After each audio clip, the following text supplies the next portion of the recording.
Oh boy! Oh my goodness! It's an accidental reveal. Oh, we gotta hide him. We're spoiling all of the magic of our guests. Oh, what amateurs we are! Nobody look at him. Nobody look at him. We made him smaller. Yeah, there. Oh, you guys didn't see anything. Actually, you might not have seen anything because I don't know Live. if this is streaming. There we We go. are live. Yeah. Oh, okay. For some reason on on my laptop, we are not live. But it would not be a Maritime Foam stream if it didn't start like I'd never ever streamed Ever before. before ever. 6 watching. Yeah. There we go. Okay. It just I know you said it was working, but it Just wasn't didn't believe working. me? But I'm like, what if it's working on your laptop, but nowhere else on the internet? I know that's not how these things work. But you know what? Paranoia is a heck of a thing. Anyway, welcome to Friday Night Foam. There's a familiar face here that you guys didn't get to see last time. Everyone. There he is. We're both going to be doing this. We have a monitor over to the right. We'll try to remind each other to look in the Into camera. the lens, right down the barrel. Yeah, because we want to make eye contact with you guys, all of you, all legions of you in there. We're really excited to hang out this evening because we're talking to one of the coolest people in the hobby. There are different people in the hobby. I find there are, you have your YouTuber types who are just like, this is an Eagle Point. It's not very good. Like and subscribe. Right. There are the viewers and the commenters, like Bill in Cedar Rapids, who like comments on every video that every creator does, just super supporter. Yeah. And then there's people like Adam, PaperSkeletons3D, who are just constantly making cool stuff for the rest of us to use. The tinkerers of the hobby. The tinkerers, the builders, the creators. You might have got a sneak peek of them when we accidentally had them on here. This is a bit exciting. I hope there's not so much viewers that it crashes the stream. I mean, we're up to 12. Oh, it might. This is a face reveal.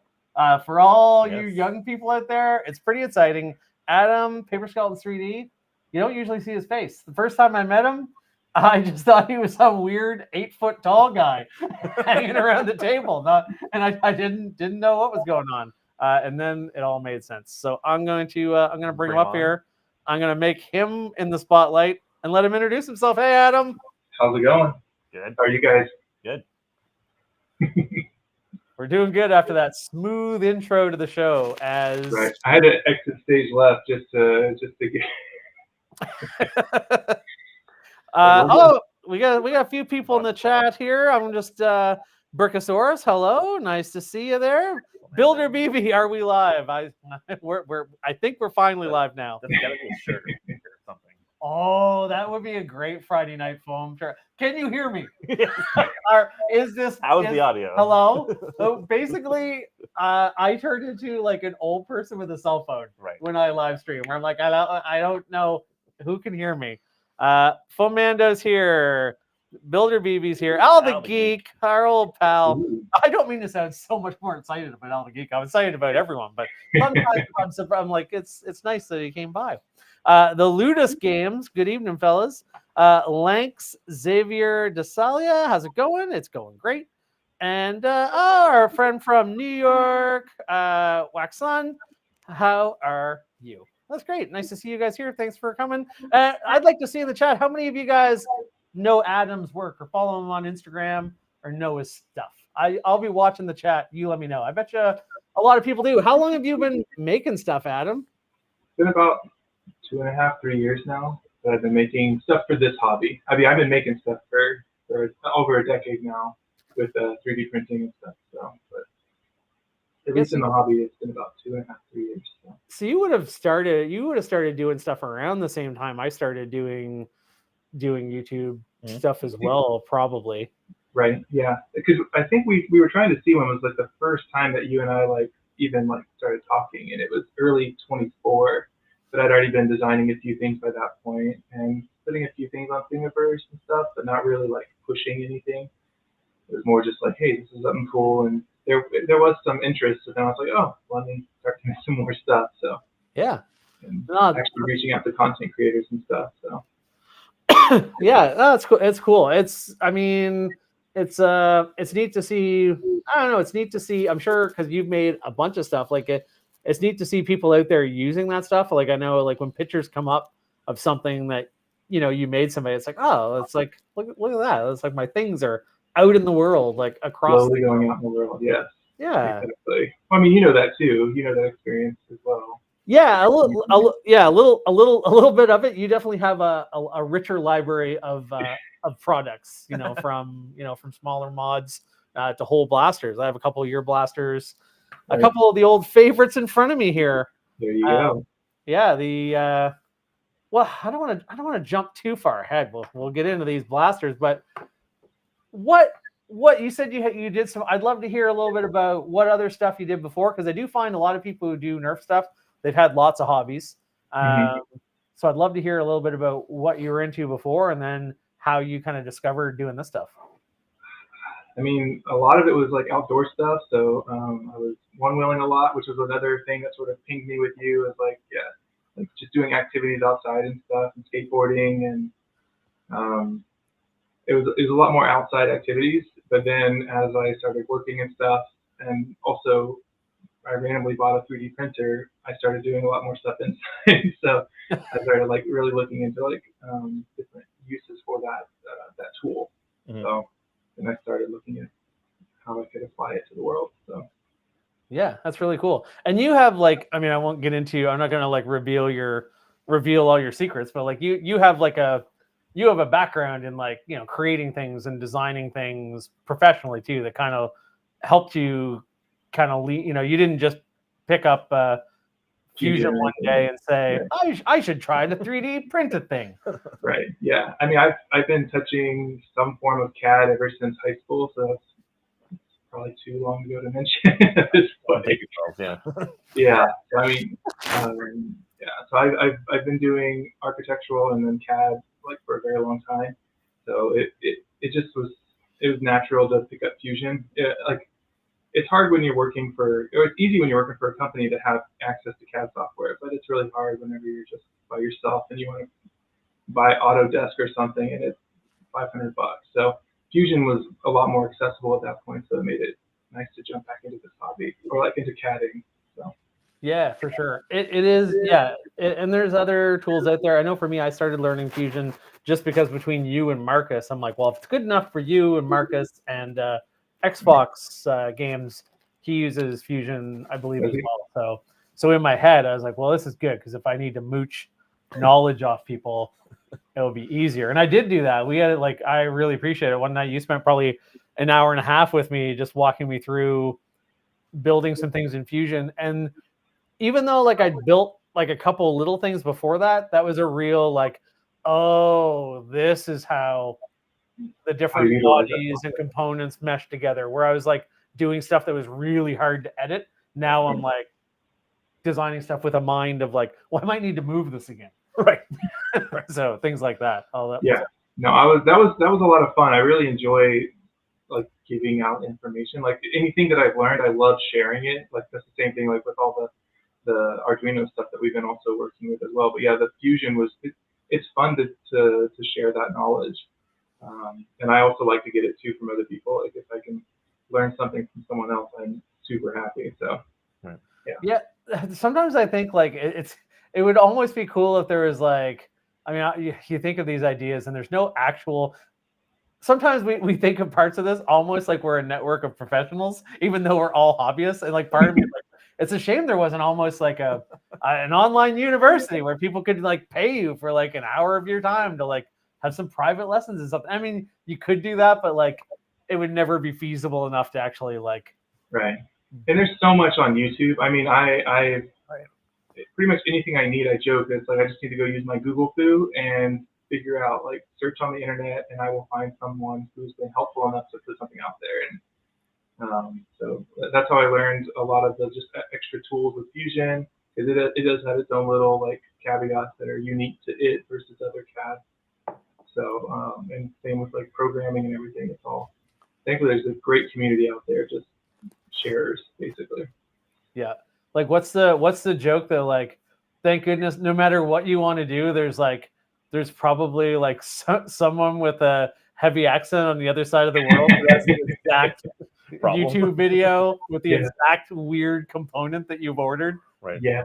The problem is, like, I find, like, when you're learning, like, eventually it makes more sense. Like, you can apply a tutorial for, like, something you're not doing to something you want to do, but that takes So a certain base knowledge. yeah, like, it does take a certain familiarity. So, like, now I'm to that point, but like, I used to find, like, and I still think it would be a good idea at some point to do more mini tutorials. And you'd be a good one.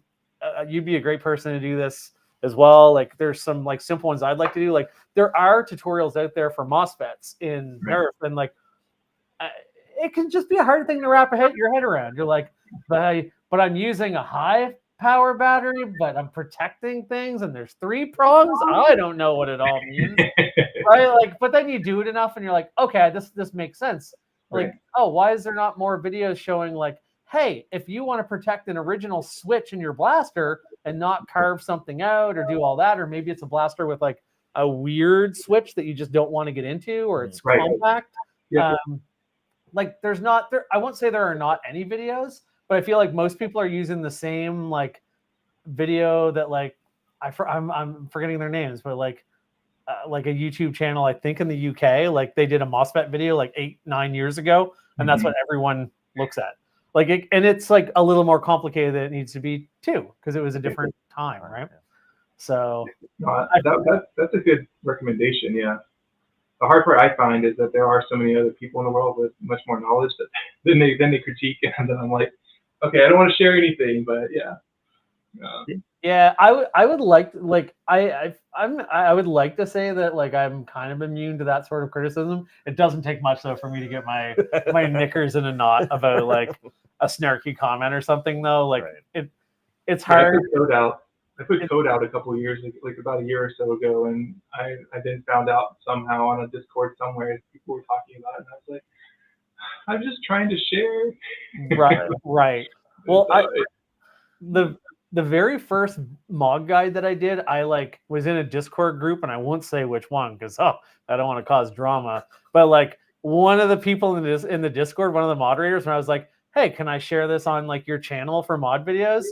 And they, like, kind of made fun of the fact it was an hour long because I didn't cut out my mistakes or anything, and, like, because I purposely kind of wanted to go through that whole, like, think of it all. Like, I had lots of chapter markers. I had things that said, hey, what I'm about to do, that's a mistake. Like, you might do it too. But they kind of, like, gave me a bunch of crap about it, and were like, I guess you could put it up. And I was like, well, F you. I will never put anything up here ever. And I actually get people asking me sometimes, like, oh, you never post in the group. And I'm like, no, I hope the group catches fire. I don't feel any need for forgiveness. So yeah, there's a little look at my darker side. But I don't know. I just think it's a poopy thing if someone's excited to learn something. Like, if it's something where you're like, oh, you shouldn't do that because it might catch fire. Sure. There's gatekeeping though in all forms of hobbies. Oh yeah. We're, like, sheltered in this one hobby, but yeah, I bet it happens in every single one. So. Matt, I'm curious. You must see, like, Matt. So Matt has a hobby. He collects G1 Transformers and stuff. What kind of gatekeeping do you see? I know there is, but I just want to hear, like, what kind of stuff you see, because I bet you, like, you hear it and you're like, that's really nerdy, guys. No, I mean, I'm not as nearly in depth into the G1 Transformers as you are into Nerf. Obviously, my garage is not full of toys, but there are definitely segments to that hobby. There's, like, the purists who only collect complete in-box, pristine copies. There's people who collect stuff that they want to play with. I'm not collecting pristine things. I'm displaying them out of box. Like, I don't want to. They're toys. Right. I'm going to display them as toys. And then there's the whole thing of the newer stuff is trying to encroach on the old stuff. What if I was to say, what if I joined one of your Transformer groups, Matt, and said, I really like the Michael Bay movies? Oh. And you got a bunch of new Transformers sitting over on the shelf over there. Oh, I did. I got sucked in. I got sucked in a little bit too. Adam and I you and I were talking about this too. Like, I do feel like this hobby is, like, here to stay for me, but, like, I feel the pull of other things still. Definitely. It's Yeah, it's hard. not enough is trying to pull me into the RC realm right now, and it's been tough to resist. If I was joking. That could be a slippery slope for me as well. Yeah, I was joking with him that if we lived in the same region, I'm sure we would have fighter jets by now that were Right. like launching darts. Oh yeah. I have actually, every time at Value Village I see an RC car with a controller, because that's rare, I pick it up. I have like 4 RC cars now because I was thinking it'd be fun to do some like I'll a little bit of modding. I'll show you what I picked up. You keep chatting. Oh, I love picked this. Up a decent find the other day. Oh, all right. Yeah, like that stuff's a lot of fun. I mean, I still stand by, like, I feel like the thing that has probably kept me in a Nerf long, not that like I still one wheel and stuff, but I was as hard into one wheeling as I was into this. At one point I had 3 different one wheels and like a bunch of aftermarket stuff and went all the time, and I still enjoy it. But like you do kind of like, there is a natural progression to most hobbies. I do feel like this one is like diverse. There's enough stuff that we still consider part of this one hobby that I think it'll keep me around for a while. Like now now I'm your own stuff. Yeah. So it's, I don't know. It's we all know I'm a big fan of it. What do you got there, Matt? Radio Shack Monster Patrol. Oh, show that to the camera. See if they can see if you can. To Oh yeah, no, you can see that. Yeah. Oh, here I'm gonna make the camera big here. Let me get your face out of the way. So oh, this feels so unnatural. Yeah, no, RC stuff is fun. Yeah, and the like planes and stuff would be really cool. He's got a plane for me that I've flown it once, but it's just been really windy here in Texas recently, and so I haven't had a chance to get out there and give it a good fly. But he's already sending me videos of, we need to build this, like whatever the newest fighter jet that the America just came out with. The F-47. Yeah, the F-312, whatever number we're at now. He's like, yeah, we got to build this, and someone's already got a model out there, and I'm like, oh gosh. Not enough is he got a couple notes. Andy Griff, he's like, not enough keeps sending me RC videos. Fomando, same. He's trying to drag everyone in, bridge us over. Which honestly, it would be. I think I got really into for a while watching drift videos of our RC car drift videos. RC drifting, yeah. And people hanging out in this like big warehouse with like a big thing all set up, and they're all drifting. And now people are doing that with like little GoPros and using FPV headsets to like drift in their cars. And you're like, well, that's pretty cool. And then people are doing it with like big rigs and everything. And then at some point you're like, well, maybe I should just buy a dune buggy like when I was a kid. Like there does come a point where I'm like, well, wait a second. It just becomes legalities of where you can do it. Maybe it's like, this is legal. You can't. Drifting's really not encouraged too much on the street, so it's a safe place. I sort of like that. I like that idea. Yeah, the times I would have tried after watching Fast and Furious 3, Tokyo Drift. Right. In your Pontiac Sunfire? In my Pontiac Sunfire. Oh yeah. Yep. I definitely damaged some tires in that. I didn't put drift tires on. It was just bald by it. It is bald. Yeah. They just became bald from lacking of replacement. Yeah, exactly. Why don't you tell us a little bit? We were talking a little bit before the chat, but and don't mind me, I'm not leaving. I'm gonna grab a drink. Tell us a little bit about your name and where it comes from, the PaperSkeletons3D. Yeah. So I mean, like we were saying, we all have different things that were happening like before the hobby and stuff. And so I did have like an Etsy shop that I'd opened a long time ago. Thought I was going to be cool and sell. It was like a shelf for your monitors, like at your desk, because I needed something at my desk that held monitors up above a certain area. So I built something, and I was like, I can't find this online anywhere. So I was like, let me sell it. Right.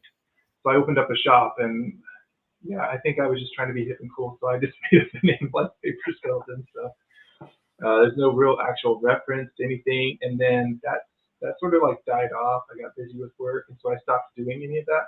And just it was like a very small window of people wanted something like that. And so then the shop died down, and then whenever I was making stuff for the hobby, it was really just making stuff for my nephews, and I was seeing some interest on some things I posted on Thingiverse. I was like, well, I can start selling these to people who don't have printers.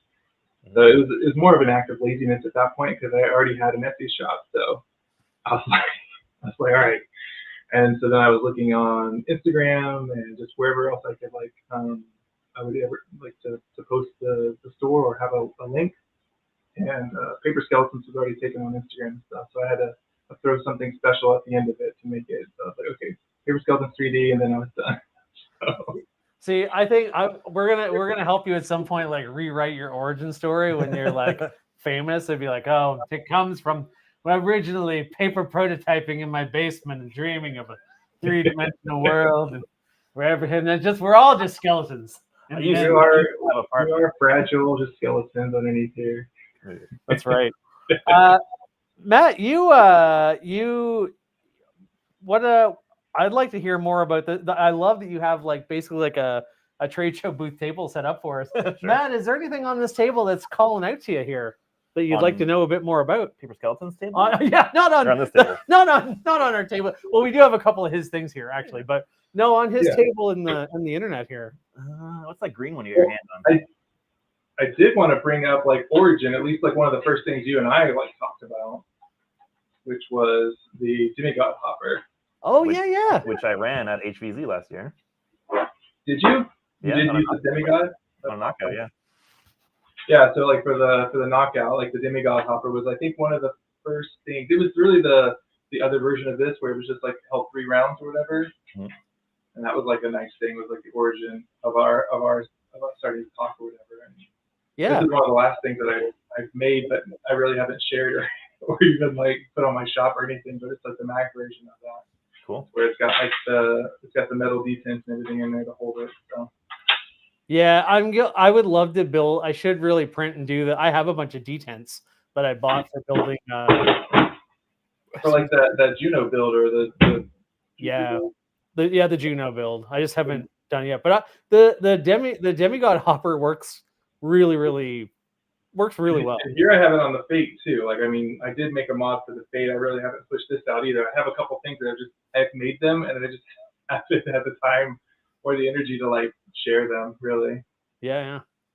So I've had a lot of people ask about the Fate. They're like, "Can you please make a mod for the demigod for the Fate?" And so get it up on that shop. Yeah, I gotta put it on. I like posting stuff on Printfuls. I really like sharing as much as I can to the community. Like if someone's got a printer or has a friend that has a printer, like pretty much everything I've made, I've at least posted up there for free for people to like use. So that's ultimately like my real goal. But I know a lot of people don't have access to printers, or it's just a big hurdle. They think it's a big hurdle.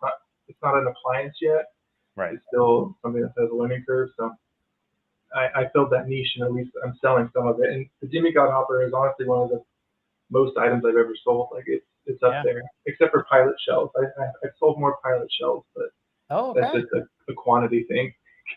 There's a question. Did you ever do a mini hopper for the Rival Takedown? I feel like I've seen other people ask about that too. Takedown is a little red shotgunny type thing. I tried. It was hard figuring out because that's the only one. These like the Fate and the Knockout don't have that internal magazine, so it was really hard to. I tried. I did try for the takedown, right? Yeah, takedown.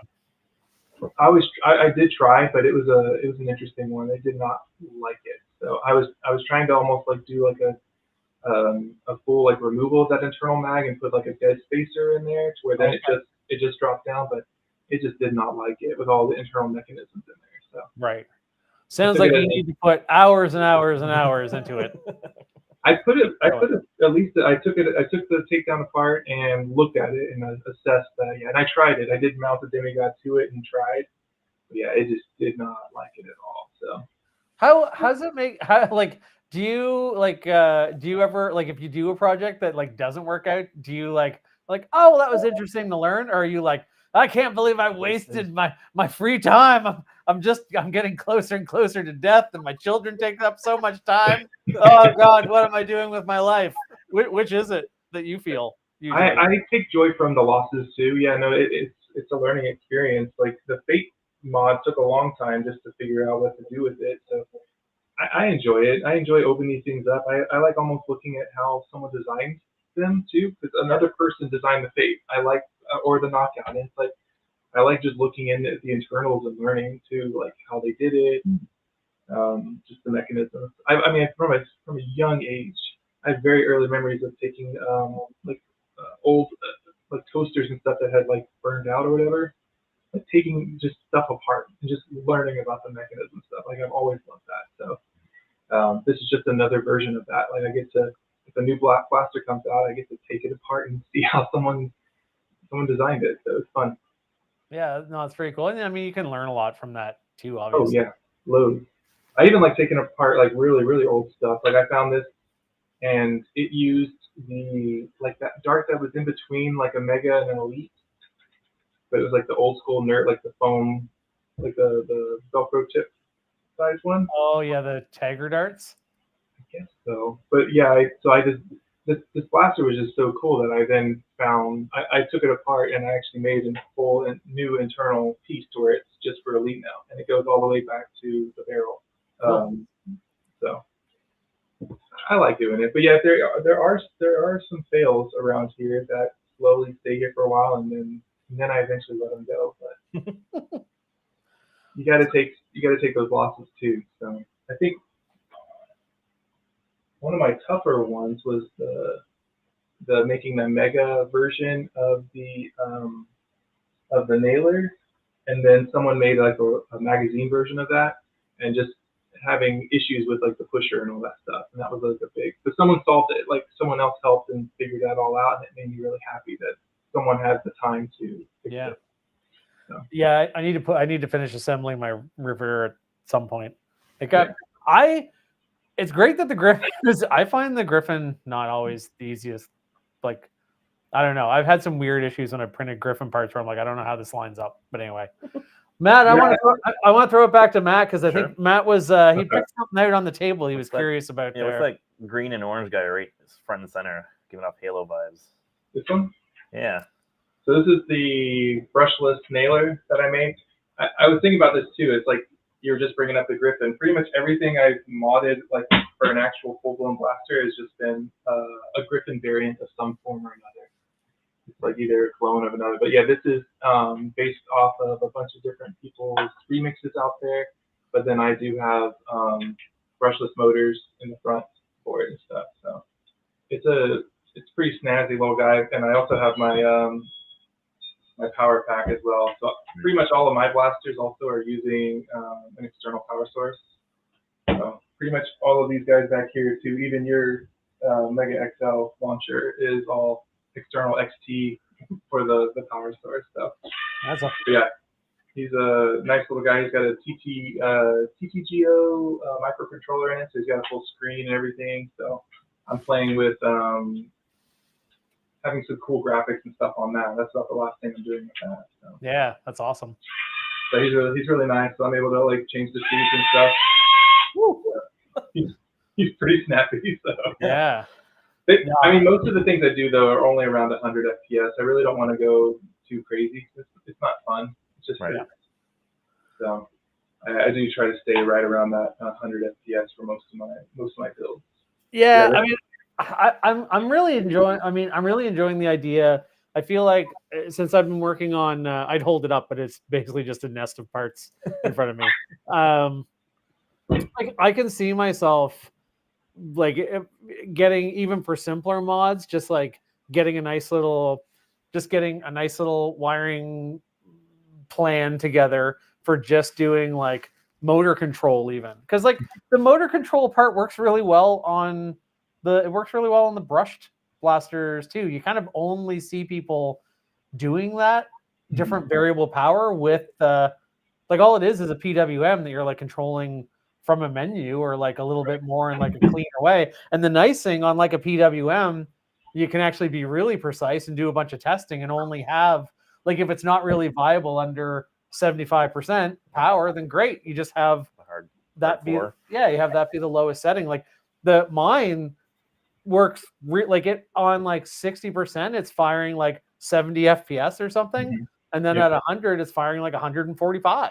And like, I was kind of under the impression you almost had you almost had to go brushless to get some of that. Like the only thing I do is I just put and I assume you do. I haven't done any brushless stuff, but like I just have like a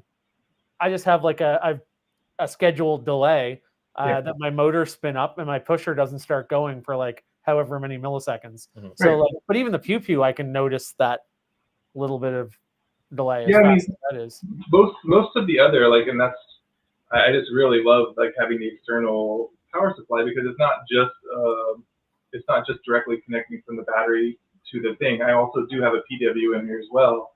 So then I was able to use this last year at Mayhem, and so things were a bit spicier there. I think you guys noticed it too. We did. So I'm able to like basically turn it down to 0. And this is brushed for this motor, so I'm able to, like you said, vary the speed on this blaster to whatever you need, like tailor it. So. Yeah, I want to be clear. I wasn't like knocking PWMs. Like I think that external pack. I think they're great. Yeah, brilliant for qualifying. I just mean I hadn't really seen people doing any sort of electronics control for brushed stuff. Like I'd only seen people dialing it with a PWM. Like it's kind of the same thing. You're just controlling it a separate way, but yeah.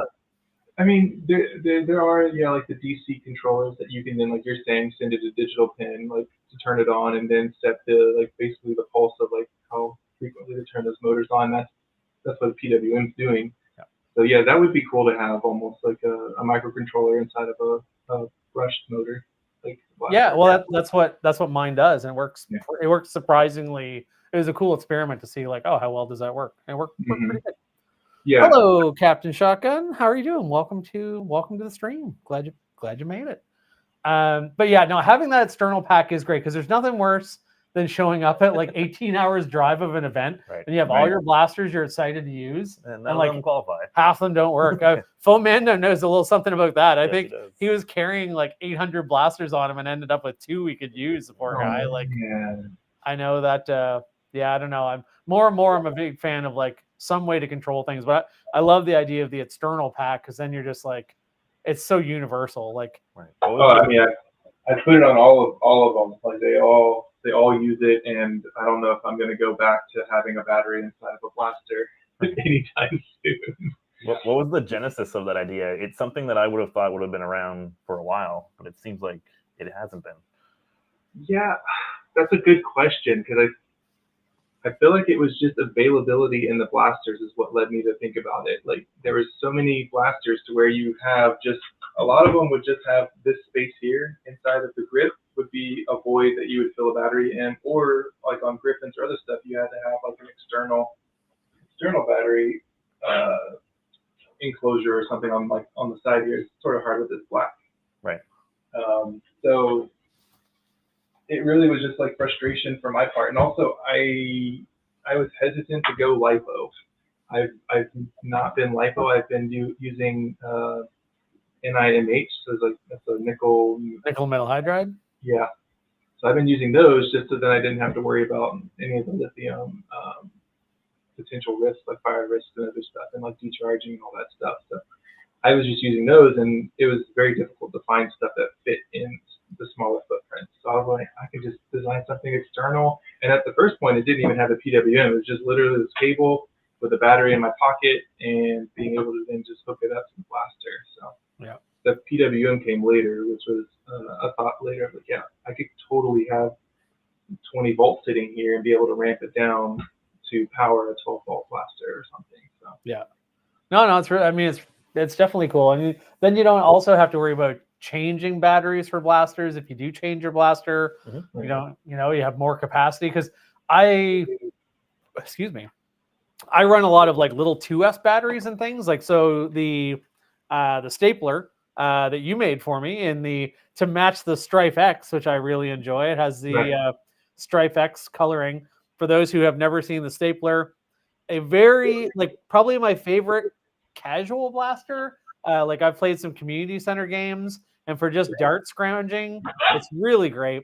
And ours look very similar. And for whatever reason, this is probably one of the most accurate long dart blasters I have. Maybe because it was built by you, not me. It's just awesome. Well, you're not kidding.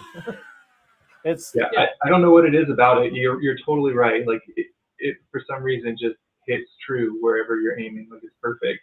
And having a dump bag and everything works really well with a lot of different gameplay styles. So being able to have a magazine that you can just like dump into and it's internal is really nice.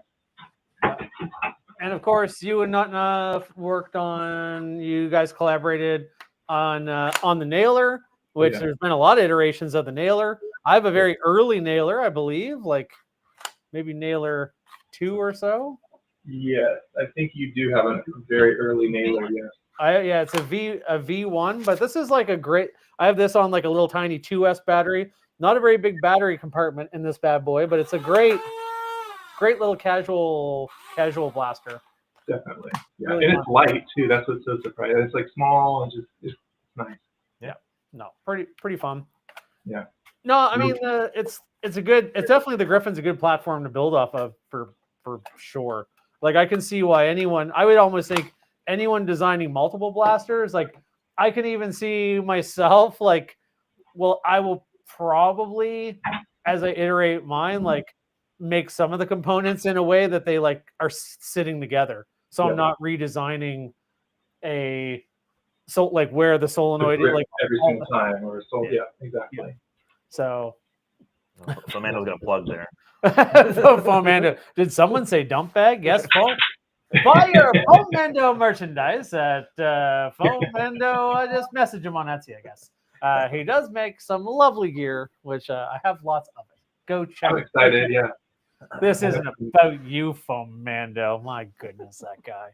No, he's a great guy. And makes some really lovely stuff. It's kind of fun. I mean, we were talking about the thing of seeing your stuff out there. Like, I feel like I see a lot of, he hasn't been in the hobby, too long either. And I see lots of stuff on Instagram where people are like, they're like, oh, I have my new gear. I'm like, oh, I know who made that. So yeah, finding that niche in the hobby, like gear. Who thought about needing gear? Like it's like something that people just think about, and it's like, oh, yeah, this is perfect. So, and he's someone who actually uses it all. That's what's fun too. It's like it's not like he's just made something and put it out there. It's like, no, this is tested gear. Yeah. So it's pretty cool. Oh, I had a few talks with him about like, oh, I want to do this. And he's like, you don't want to do that because this and this happens. And it's like, oh, thank you so much. So yeah, that's cool. Where to put some points and other stuff. So. I gotta take a second and say hello to Bro Cooper. Bro Cooper is he's a guy who does a lot. He does a lot of builds, and Bro actually the video I did of the D-Dart Tempest that went like super viral on TikTok. Bro he did it first, and then I stole his idea. He actually gave me some advice around like cramming in like the tiniest 2-stage trigger you've ever seen into a blaster, and his quality of building stuff. He built me a matrix fire, converting it from like the dart hopper to like the dart hose. So he builds a lot of cool stuff and a lot of custom stuff. And anyone who doesn't know Brel, if you see him somewhere, you're in a Facebook group with him, and you're working on a project and you're stuck, he's too nice to not help you. Another one of those people. So that's awesome. Bother him extensively, just like I did. But no, it's a cool. It's definitely. Oh, I know I'm repeating Fomando's ad. That's not the comment I meant to highlight. I was just saying hello. Hello to I feel Arcton 8 Industries. How you doing?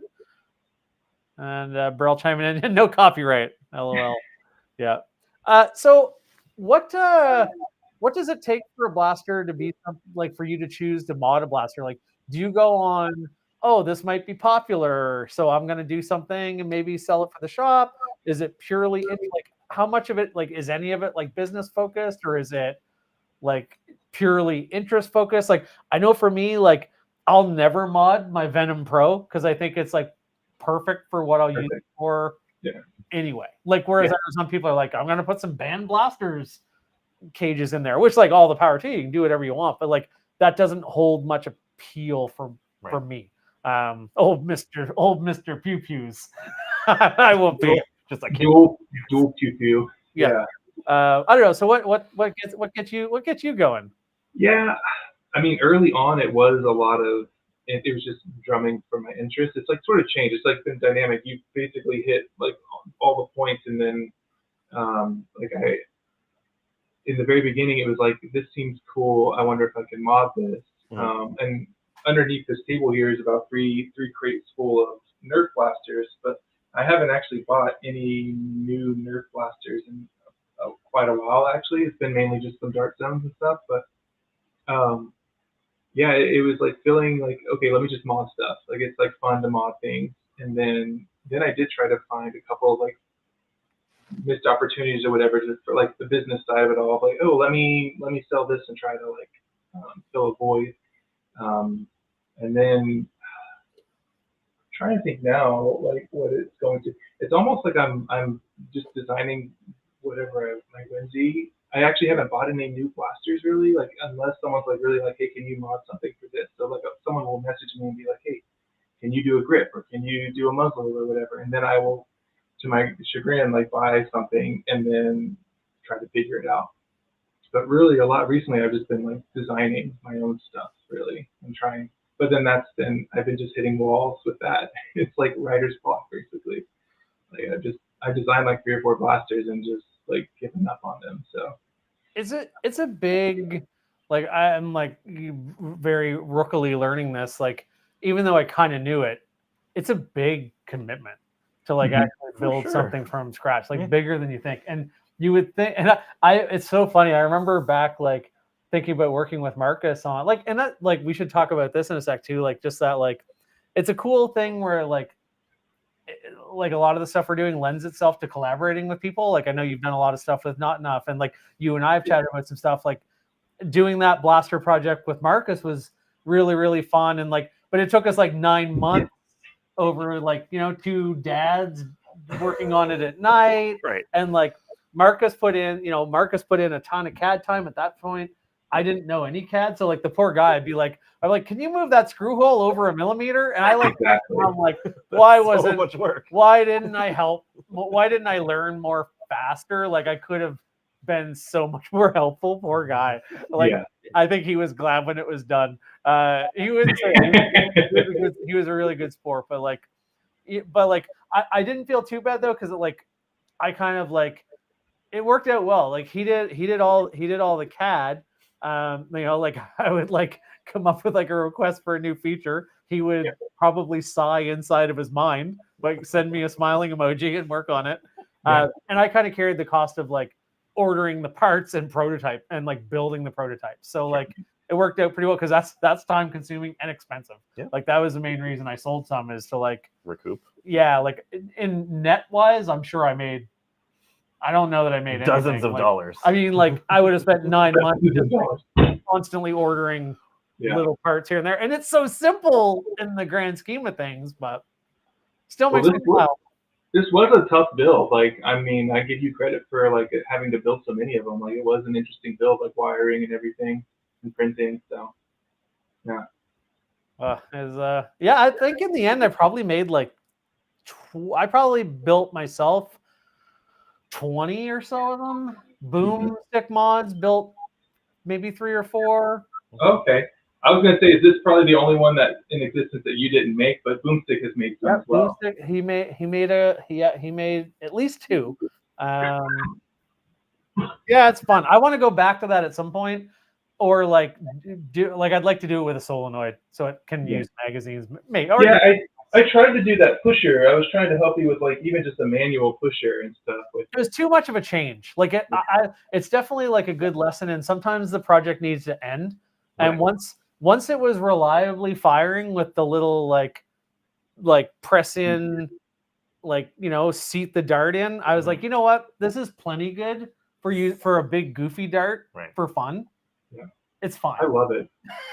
So it does the job. It flings the mega dart. Mega XL dart perfectly. Yeah. And my absolute best experience was going out and visiting Captain Xavier and going to the park for an HVZ, and a guy with a shield was coming in, and he went to get me all smug, and like he didn't like I hit him, and he's like, "Oh, was that Mega XL?"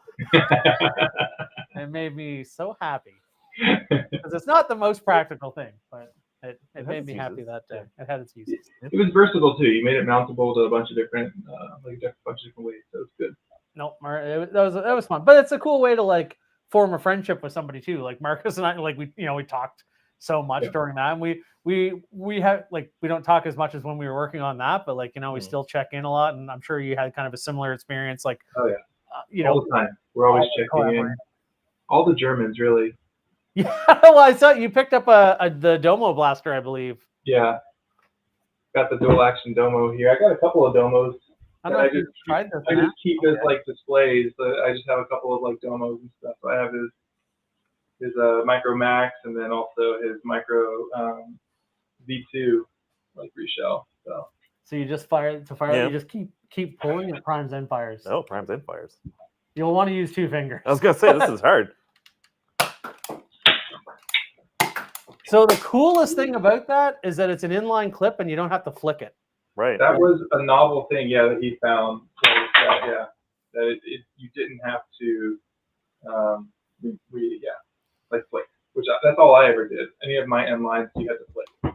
So. Yeah, and that honestly, like that kind of kept inlines for me. Like, I mean, I really enjoy making them, and sometimes people would be like, "Why even bother, bro?" And it's like, well, it's for fun. Like, why wouldn't you bother? Otherwise, you'd just have one Nerf blaster. You'd only get the best one. Right. Yeah.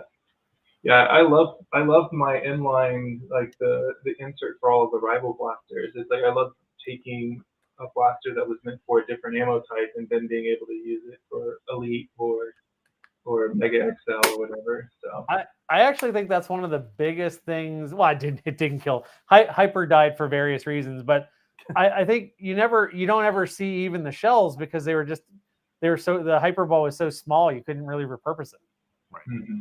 Which is kind of a shame. At least with the N series stuff, love it or hate it, at least you can always like you're going to be able to mod it to fire a regular dart if you want to. Right. Exactly. Yeah, that's what I did with. I was trying to do it with the smallest N series one, but yeah, just putting an Elite insert in there and then it's good to go as well. So yeah. Speaking of not enough, his ears must have been burning talking about all those RC cars. He took his flight goggles off and he popped into the chat. How are you doing? I noticed Al the Geek had posted he's painting 8 Venom Pros as we speak. And that is a part of the hobby.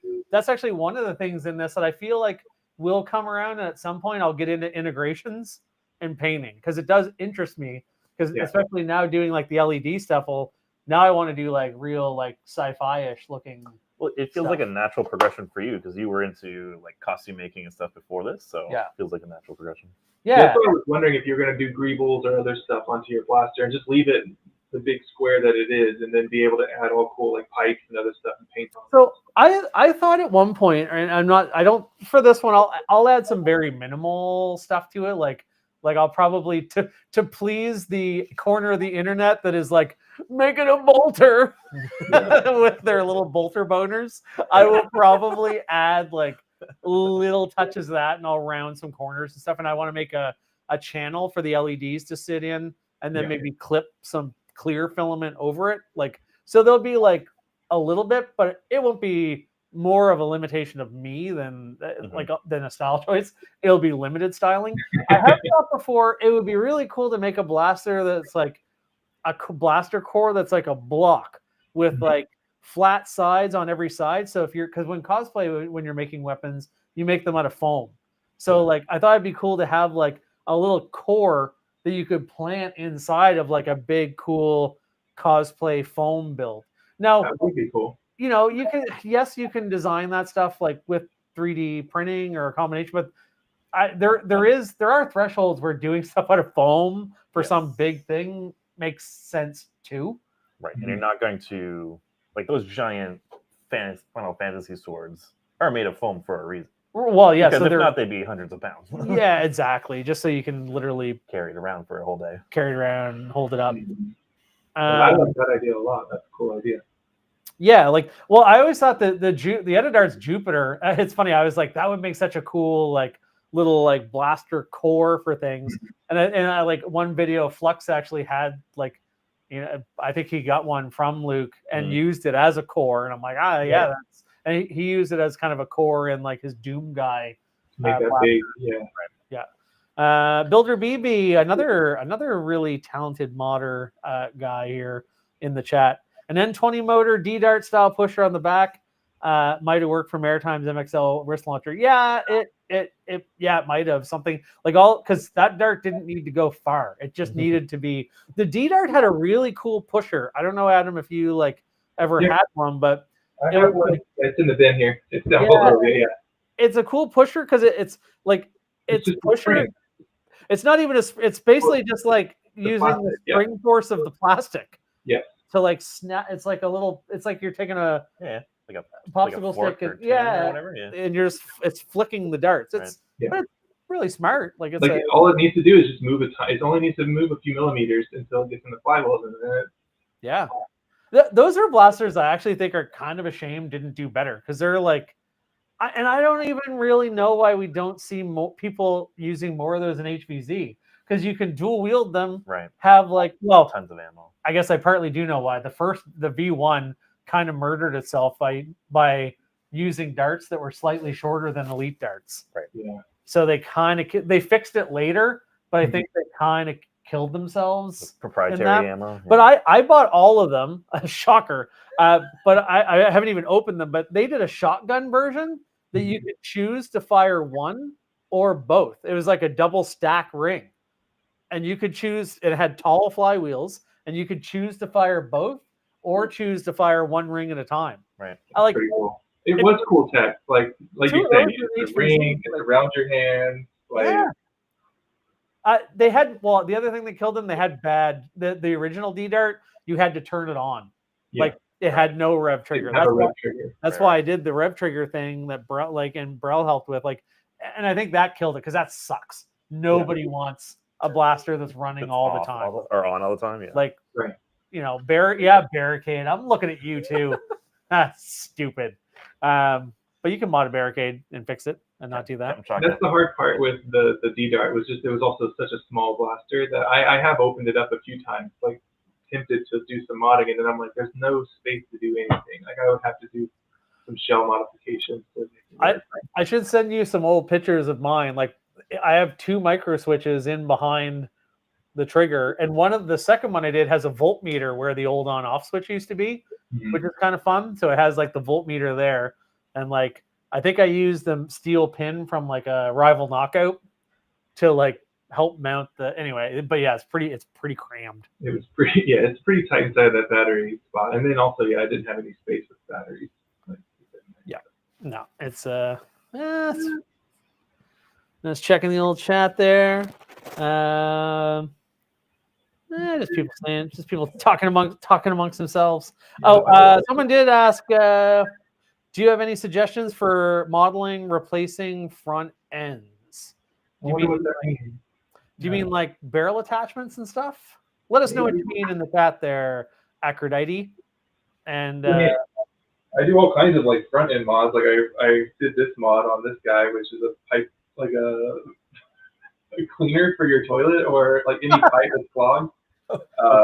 Anton from No Country for Old Men. Dude, do you know what I love? Do you know what I have up on a shelf? One of those. Oh yeah. That I bought at Value Village because I thought it'd be cool to do make it into a blaster. Yeah. Yeah, it's got its own internal pump and everything to where then you can, and it tells you the pressure on the back, and then I have a mod for it on the front already to where it's just screwed on, and then I have all of my lug replacements that are my twist lug design. So if you have any of my twist lugs, then you can always have this as a one-shot thing. That's awesome. So I'm trying to make this more of I was gonna probably mod and put a solenoid on the top of this to where then it could fire more than just one. Because right now it's just you prime it and then boom, it's done. So. I always loved. I would like to. That's something I would like to do too. Is mess around more with air. I always loved Dr. Flux's. I think he had some issues. It never worked quite the way he wanted, but it looks cool. He took the Fortnite. I have one. You can't see it. The Fortnite rocket launcher, and after you fired a missile, it had an air compressor in it. He combined the rocket launcher and an old Mag Strike that had the air tank, the one that you would pump up a bunch of times. Right. Yeah. And when you fired it, it would recompress. It was cool. You should look up the look up Dr. Flux Mag Strike Fortnite integration. It's a cool I'll look blaster. that one up. Yeah.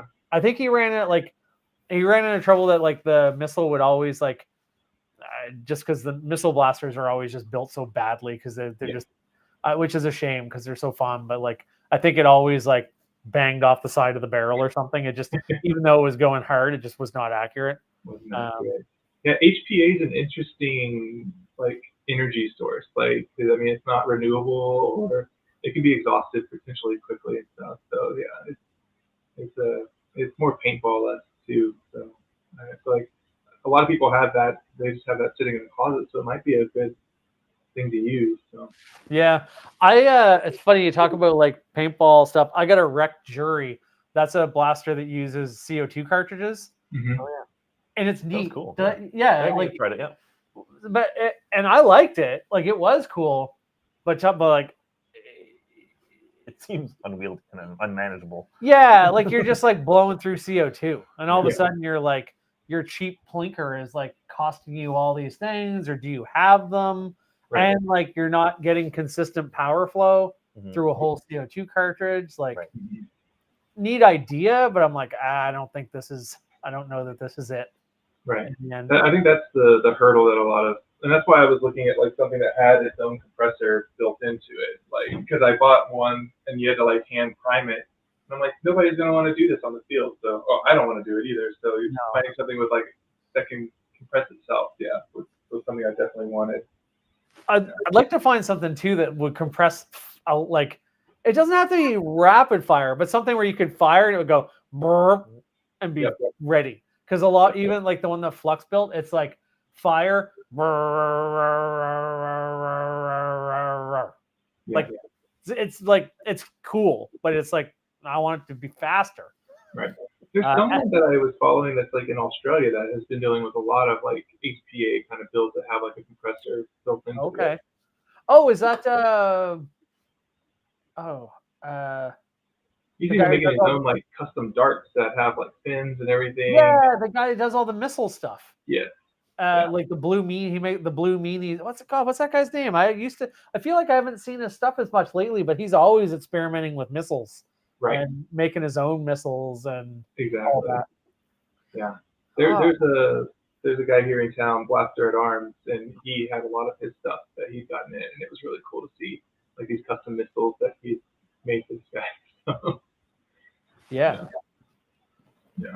Now, HPA would be a new thing. I saw Frontline Foam just came out with a new HPA blaster, so it would be interesting to see like the canister that they're using for like the air or CO2 or whatever. Yeah, I think there's like a well-known core for those blasters that's really hard to get for some reason. Mm-hmm. I don't know. It's hard though because a lot of places don't allow you to use it, and like. Right. That's why I keep most of my stuff under like or right around 100. Because yeah, if you have this cool thing, it's just going to sit on your shelf and you can't use it. And at the end of the day, what are these things built for? It's for use, really. They're built for backdrops.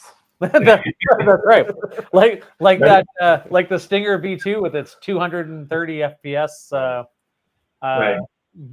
Which I would bring out right now, except that it destroyed one of its own flywheels. We're so busy doing it that we didn't stop to think if we could or if we should. So. Hey, yeah, that's my thing. Is I want to make it fun. Most of my stuff, I want to make it fun. I want to make it accessible to people, and I mean, I have little ones around here too. It's like if I ever wanted to play with them when they get a little bit older, right? For sure. I want to get hit with 150 FPS starts or anything. Yeah, no, like my daughter, like she enjoys going down to visit with like Fomando and Juckstar and those guys in Dartmouth, but like only for the games that are like under 100, right? Like the very, very stock stuff, which I like. I get like it's not like it's her main passion. Like she thinks it's fun for us to go, and she doesn't want to get hit in the face by 150 FPS. And that's what discouraged me from paintball. Like I got into paintball like probably when everybody else did, early 2000s. But just getting pelted with a hard ball of paint was not fun for me after a while. No, and like the way some people play airsoft, bro. The way some people play airsoft, like where if you're too close, like that pellet's going in your body. Yeah. Like no thanks. Yeah, this has been an appealing hobby because of the ammo that is used, or like So and all the different calibers and stuff. I do want to do at some point. It's on my list because it wouldn't be that hard. I would like to do a dual stage gauntlet because I think it would just be. It'd be nice to. I always wanted to get that dart going over 100, and I think dual stage would do it. I got it up to 90. Remember, you just said you didn't stop and ask if you should. I know. Right. I was saying, how much energy are you gonna put behind that? Like, I want all the jewels. I want all the jewels. I want to be like Jewel. Yeah. I have a lot of people who ask me if like I can make stuff more dual, like to get past that 100 FPS cap. But it's like, yeah, it is fun just to keep it simple. Yeah, no, I agree. I mean, I do a lot of stuff. I probably do make a lot of stuff that's like for like the pre-soldered kits that I have on Etsy. Yeah. A lot of those, I do those using Worker 130 motors, 42 millimeter crush, because that's like as tight as you can get without like really. You probably should have more like a Kraken or something with more torque. Right. And honestly, like I do feel a little bit like Krakens are great motors. They have lots of torque. I know that because they're the Gauntlet XL will only work with Krakens. Mm-hmm. They need that torque. But for other blasters, Krakens are $12 Canadian a piece. So $24. There's $36 Canadian of Krakens in every Gauntlet XL. Right. Those Worker 130s though, for like regular builds, like a Strife, they're $5 for a pair. Right. Like because I get them wholesale. So like, yeah, I'm fine with those. Yeah, exactly. So that's what once I ran out of Krakens, that's what I put in my kits, and it did let me drop the price a little bit too. Mm-hmm. But those are what I ship out, and they would do like around 140, and that's still pretty like that's getting under most like club caps and stuff like. Right. So. Yeah, I really do love the Worker 130s or 132s. That's what I've been using is the 132s. They're just perfect. Yeah. Like I have one pair of the 132s because they're a little bit bigger, right? Yeah. Or longer. Yeah, a little longer. I had one pair to try them. I got the 130s because I wanted something really cheap so that if I ever wanted to mod something, I don't even have to think about it. Yeah. Like exactly. Like I love having a big thing of parts, obviously. I gotta ask you, how do you like? Because I just think of the mess I make while I'm like obsessively working on something. How do you manage your mess? Yeah, I mean, I got my 3 printers back here, so they're always going and stuff. I'm trying to think like my mess. I mean, I have my soldering station, and I do keep it nice and tidy. So yeah, I have a small space. Like I've been a lot of the small space in my house, and so I have to be very choosy about what I do with it. So. Right. I guess what you're saying is just be better. I understand. It's hard having the whole garage and like moving in. Like like my partner, she was like, she's like, I never park in a garage. Like I don't care if we ever put a vehicle in there. I'm like, can I get that in writing? I'm like, then we never will. So. Yeah, I could move a lot of the stuff out to my garage, but it's almost like a nice thing too to force myself to be in a space. I mean, I'm in a decent sized room, but it's like, this is it. Like, stay here. That's the same thing with like purchasing things too. Like I was saying, like I haven't bought a true I don't go Goodwill hunting anymore. Like all that stuff. I just bought a modulus today. I don't know what I'm doing. I think it also helps with the location where I'm at too. Like at least with the Goodwills, like I think it's just there's so many people that live here that are in the hobby. It's almost impossible to find anything. Like no, I mean. I am going to do a big culling. Once I get a nice day, I'm going to barf everything out into the driveway and like really the only thing I'm going to keep bins multiple of are things that I know people will buy. Like I could sell boxes of Strifes. People will buy modded Strifes. Like if I find them for a good price, the value I'm putting in is like knowledge, not parts. Right. So it's actually like one of the few things where it's like, oh, you can actually make a little bit of money off that. I feel like if I modded, I would have like 7 or 8 regulators. But I feel like if I went in, and now it wouldn't be hard if I went in, MOSFETted those to keep the select fire, and gave them better performance. Mm-hmm. I'm sure I could put those on Etsy and with very minimal parts, sell a bunch of them. Oh, definitely. Yeah. So like I'm more of a flywheel person anyway. So anything that's like I'm not that interested in modding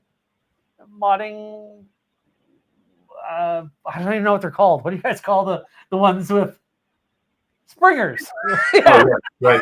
Wow. One of those things- If you ever wanted a clue to how much I care about springers, you just Right. got it.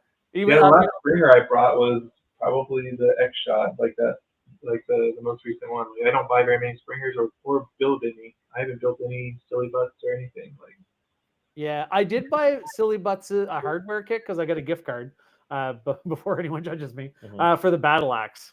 And Mhm. I do want to make it's just finding the time sometimes. Like Yeah. if you're trying to make videos, I actually meant on the stream I was gonna get Matt. We'll do it another time maybe. I was gonna get Matt to open that like really cheap X Shot Pro Blaster, Oh, right. which I kind of just bought because I felt like I should because it's Right. quite cheap. Right. I mean, for like, what was it? I don't know what it is in Canadian, but yeah, it's like less than $15. Yeah, Canadian it's 25. $84 is fine. yeah. I mean, it fills a niche. Like, it's like a nice little, in quotes, pro, like little blaster that someone could get introduced into the hobby with. So Yeah. I like it. It's neat. It's like I mean, you made a nice priming handle for it. Like it's my least favorite type of prime, so I'm like, Right. but Yeah, and I saw some other like front prime versions and stuff too. I'd be really interested to see how those hold up over time, just with like how they were designed. Yeah, I But, probably yeah. wouldn't do that without metal bars or something. I've recently come to the point. I'm like, a lot of people joke about spending like they buy this $15 blaster, but then they spend 40 or 50 bucks on mods for it. It's like at that point, just build your own or something. Like build a Lynx or something. It's fun though. I will say like my interest almost goes like I feel like after this project's done, my interest is actually drifting almost back out of like hobby blasters back into modding old Nerf blasters. Like I really love that Vulcan with the flywheel afterburner, like 150 FPS in like a Vulcan with a 2-stage trigger is so fun. Like I'm gonna bring that to Maryland for sure. And like That's a belt fed, right? That's a belt fed. yeah, it's belt fed. So I'm probably gonna like I was saying like that Fortnite burst AR one, like I want to make it I'll put like a little brain in there and it'll only be burst. No screen, no nothing. It'll just be what it is in the video game. And I think but we even talked about that. You don't even have to have a brain for that. That could just be a 555 timer. Like honestly, like the tiniest of things in there. Using that with a couple of MOSFETs to regulate power to it, and then boom, now you have it. When you pull that trigger, it just is on for a certain amount of seconds, and then it turns off, and then you're good. Right. Like, I need you to finish your wire and nail solenoid. You need to make a nice little small custom solenoid. We don't have enough solenoids for our solenoid needs. Well, now with that new leak that you showed me, I really want to get with Pewtech and see if he can like start providing something. It seems like he's got a nice little well-designed solenoid in there. Yeah. He can sell to the community. It's pretty neat. The one that I bought off Amazon was only 20 Canadian. It's massive. Like it's that's big. The hard part is the size. Yeah. Yeah. But like I had some people tell me, oh, it won't fire up. Like if you point it up, it won't work. And I was like, oh, that sucks. Like on 3S, it won't fire up. But that wasn't true, at least for me. Like when I fire it, it actually works. It actually works well. It's just big. And that's part of why I made that first one so big. I'm like, I don't have enough expertise. Like to minimize something is like a whole other level of skill and art. Like yeah, I think that was something that you were maybe wanting to like ask, was like what's something that's like has been a pain point or whatever, and it's designing stuff as small as possible has been the hard part in this hobby. Like you said, so finding a solenoid that's small enough but also moves far enough for even a half dart has been an interesting thing to find. Yeah, the 20 millimeters. The minute you go up from 10 millimeters to a 20 millimeter stroke on a solenoid, it just grows like just so big. Which I mean makes sense with what the components are. You have a coil, you have a rod, and you're creating a magnetic field. So this big chunky one that I have in my blaster, it's a 35 millimeter throw. Because like for a long dart, you kind of need a fair bit because like the Nerf mags are kind of sloppy. Like there's a lot of play in them. Like and the mag keeps it a certain distance from the flywheels. I actually doing my flywheels vertical made it even harder because like you can't nestle in. You can't nestle in, yeah. As close, but I wanted it anyway. So but then you do need a longer stroke then, so it makes sense. Yeah. So like the 35, it'll do it, but like I don't think there's not that many options. I was messing around with like that printed rapid strike pusher, but like right. it's just not precise enough. Like and like the trigger return switch, like that's a pain to wire. Like I did a couple custom rapid strikes. Oh, I almost swore. What a pain though. Like I took them off my store. I'm like, I never want to do that. Like it wasn't that bad, but it was like it just wasn't like, well, this isn't that fun. Like a stripe is kind of like put on a show, wire it up, don't think about it. A rapid strike is like, okay, I really got to pay attention and make sure. Maybe if I had done as many as like, you know, Xavier or something, it'd be like, let's crank them out. But like for me, I really have to make sure I don't short something out, and it's just not that fun. Like I found it easier. To get like, well, I don't know. I guess it took longer probably, but like now I'm like, I would rather just put like a little Arduino in. Matt and I were joking before this, so like there's really something wrong with the fact that like an Arduino is less expensive than like a can of like pop. Energy drink. Yeah. I'm like, what's like, how did that happen? That like microcontrollers are like cheaper than like a carrot. I think Arduino just celebrated their 20th year anniversary. So yeah, like I mean they've been around. It's great. Yeah. So I'm glad that they What was your idea, Matt, before we started the chat? It was a good one. It'd be super interesting to see about just like what it would take to do some builds. If you figured out all the technology in one of these blasters and like went back 30, 40 years to see what it would cost to build it back then, like it would be hundreds of thousands of dollars of 1985 technology. Yeah, especially with like the brushless, the brushless motors and stuff. Definitely. It'd be interesting, like even and like it'd be just cool, even as that would actually make a really cool video. I wish I was like, damn it, I wish I was the kind of YouTuber who had like the patience and drive to like do longer effort planned videos. Like that would take months of some actual research and But how cool would it be to be like, I made a select fire blaster using only parts that took us to the moon. Right. That would be cool. Call it the moonshot. Right. Oh my goodness! Should we start working on this after this? Everyone. I mean, that's the thing. Yeah. A lot of people just slap a microcontroller and stuff now, where it's like I was trying to bring up a second ago. It's like, well, for the select fire, like for the burst shot, I mean, you could just use a simple component that they probably would have done if it was in a Nerf like 20 years ago. Like, so yeah. I love opening up old blasters and looking at just what kind of like tiny board is in there and what little tiny chip is in there that does a whole bunch of stuff, especially like the sounds. Like you were playing with all the sounds. What do I have here? I have something crazy I'm trying to like fix for my daughter. It's actually my wife's old Disney sound books. And it's just like looking at these old sound books that had like the buttons that you pushed while you read.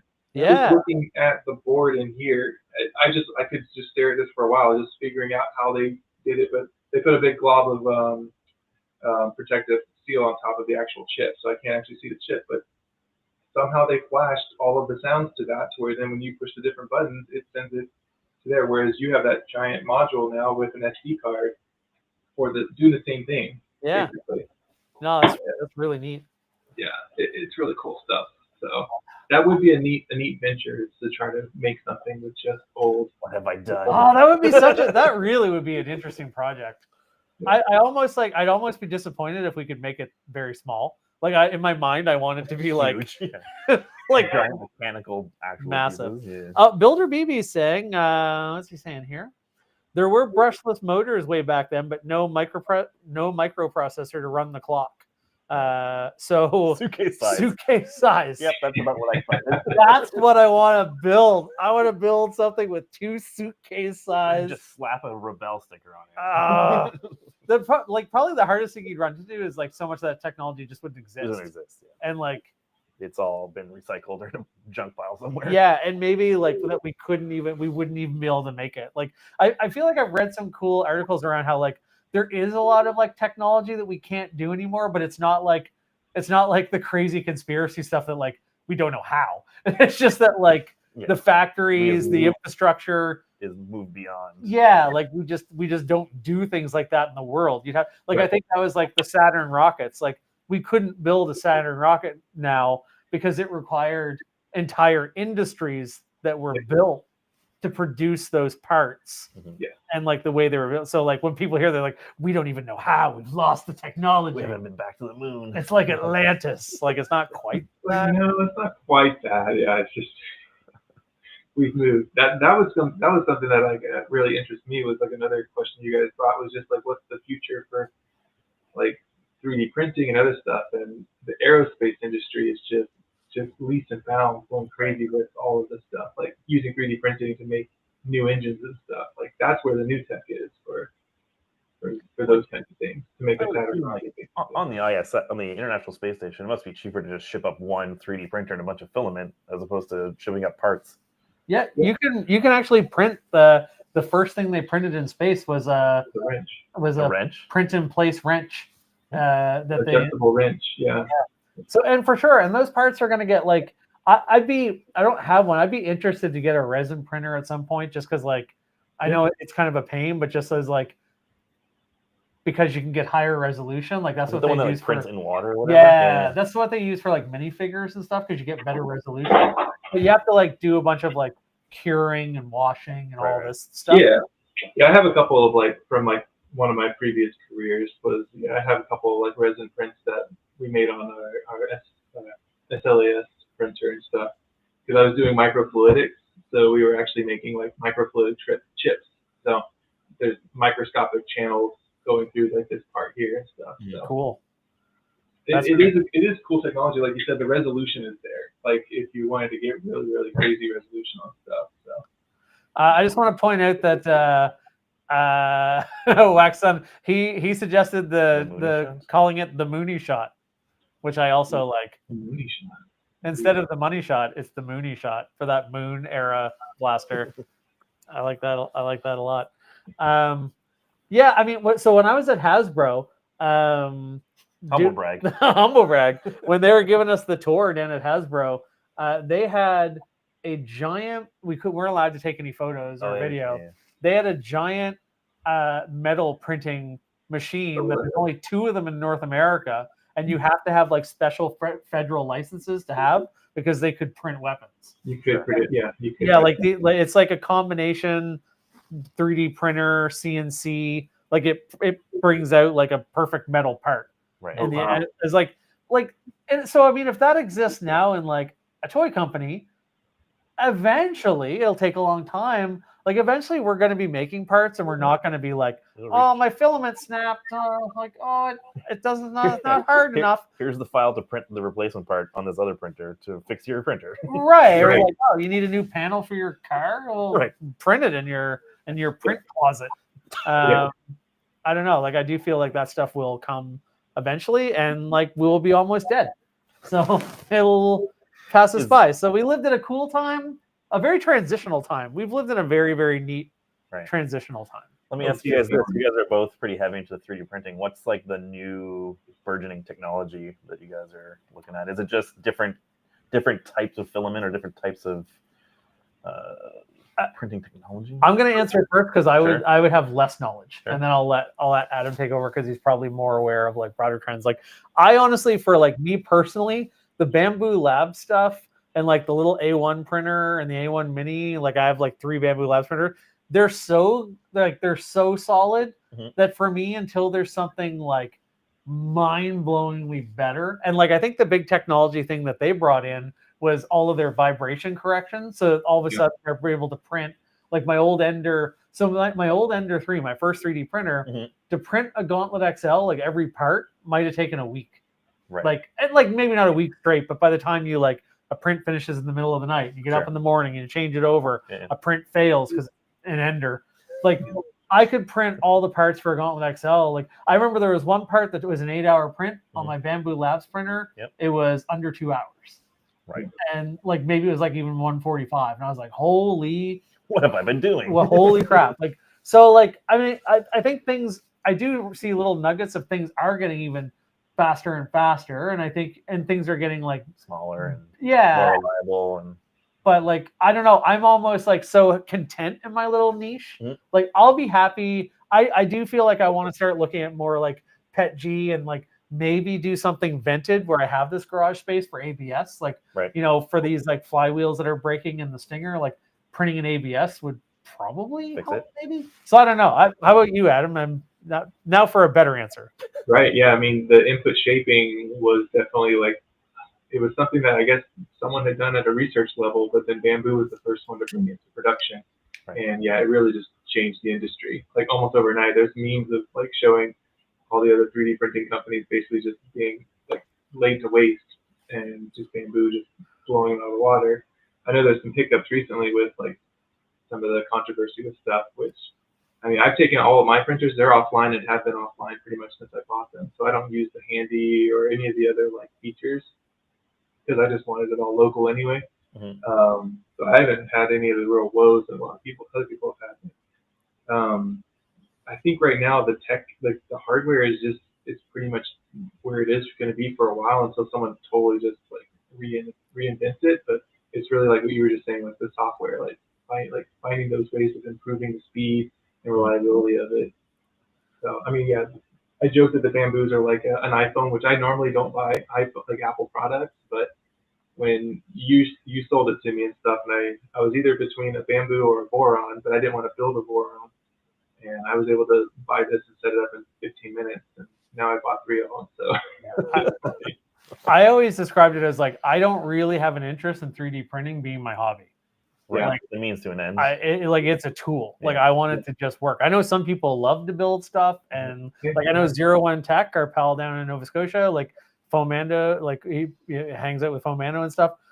I think he likes building stuff. Like he has some like really cool printers that he's built and stuff. Yep. I think it's cool if that is your hobby. But I had no, like when I would have trouble with my printer, I hated it. Like I had no joy out of tinkering. Something was weird. I don't know what was up with it, but it's like the Creality, the Ender 3s almost had a shelf life. Like they weren't built to last for more than a few years anyway. So no, and I noticed that too. Like towards the end, I was having a lot more failed prints, having weird issues with the moisture affecting the filament, even though I was like drying my filament like crazy. Yeah. So and then once I switched over to the Bamboo, I don't dry my filament anymore. It just prints. Like I'm like, I don't know what magic it's doing, but it just works. It's the same. It's the same for my. I mean, I like because of where we are on the coast. I have had issues where I'm like, I'm pretty sure this is like, I've dropped something in a bag with some silica for a while, but like it has to be out for months. Like it's not, you know, it's not. It's so good. It's funny, yeah. Like I feel like Bamboo printers. A bunch of us were like talking about those at the same time. Like Adam, who designed like the Meowser and the Quick and everything. Old Fusion Design. Old Fusion Designs, yeah. He was like he was talking about getting one, and while he was telling me about why he was ordering one, I ordered one. Yeah. I was like, well, you told me on it. So. Like if it's good enough for if it's good enough for you, and I definitely don't regret that. I think you're right. Like I think though, like at some point there's going to be somebody who discovers like, okay, like printing from like a spool and using like something that's like drawing layer by layer. Like I feel like the next really big thing will be like a complete reinvention. Like Disney had like a weird like prototype thing where they were like, like they had printing something in liquid, kind of like some of the same, I think, idea as resin, but like printing a thing like literally like in gel, like in the middle of this cube. Okay. And like with UV lasers and stuff, and then like just like cross sectioning. Yeah, and then they like took it out. It was like a little bag or something, right? And they took it out. Like I feel like it's a long way away, but there's probably something like that will replace it eventually. Well, I mean, that's what sort of like the metal printer you saw at Hasbro is an SLS printer. So that's where there's a powder that's being deposited, and then a laser coming over and fusing that with whatever's below it, and so then it's just a giant cube. And then at the end of the print, you want to fill that cube up with as many parts as possible. And then at the end, it basically comes out of a box, and then there's just parts that are coming out, and you just have to like scrub off all the dust and everything, and then you have now a metal part that you anneal or whatever, and then you're good to go. So I feel like that's the tech for that though is just it's a huge hurdle to try to buy one of those, like $20,000 or more for one of these like smaller printers. So yeah. Once they find a way to do that bench top, that will change a lot of the industry. Yeah. Right. Because then you would be able to make a flywheel. You could make a flywheel with this aluminum. polymer and stuff. Yeah. And then, How old is 3D printing technology? Like, does it go back further than I think? Probably. Maybe not commercially. Right. I don't. I mean, even Prusa, the creator for like the guy for Prusa, he did it in school. Like he was getting his like it was in graduate school or whatever, but he was like researching it there. Right. I mean, the tech's been around for a long time. I keep thinking about it. I did embroidery. I used to work at an embroidery shop, and it's basically that.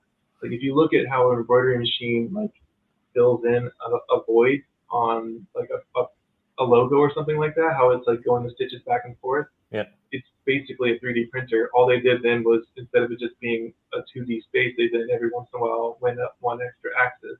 Like yeah, like I'm pretty sure 3D printing was a thing like we knew about when I was in like college and maybe even high school, but it wouldn't have been like it would have been like universities doing it in like tech lab.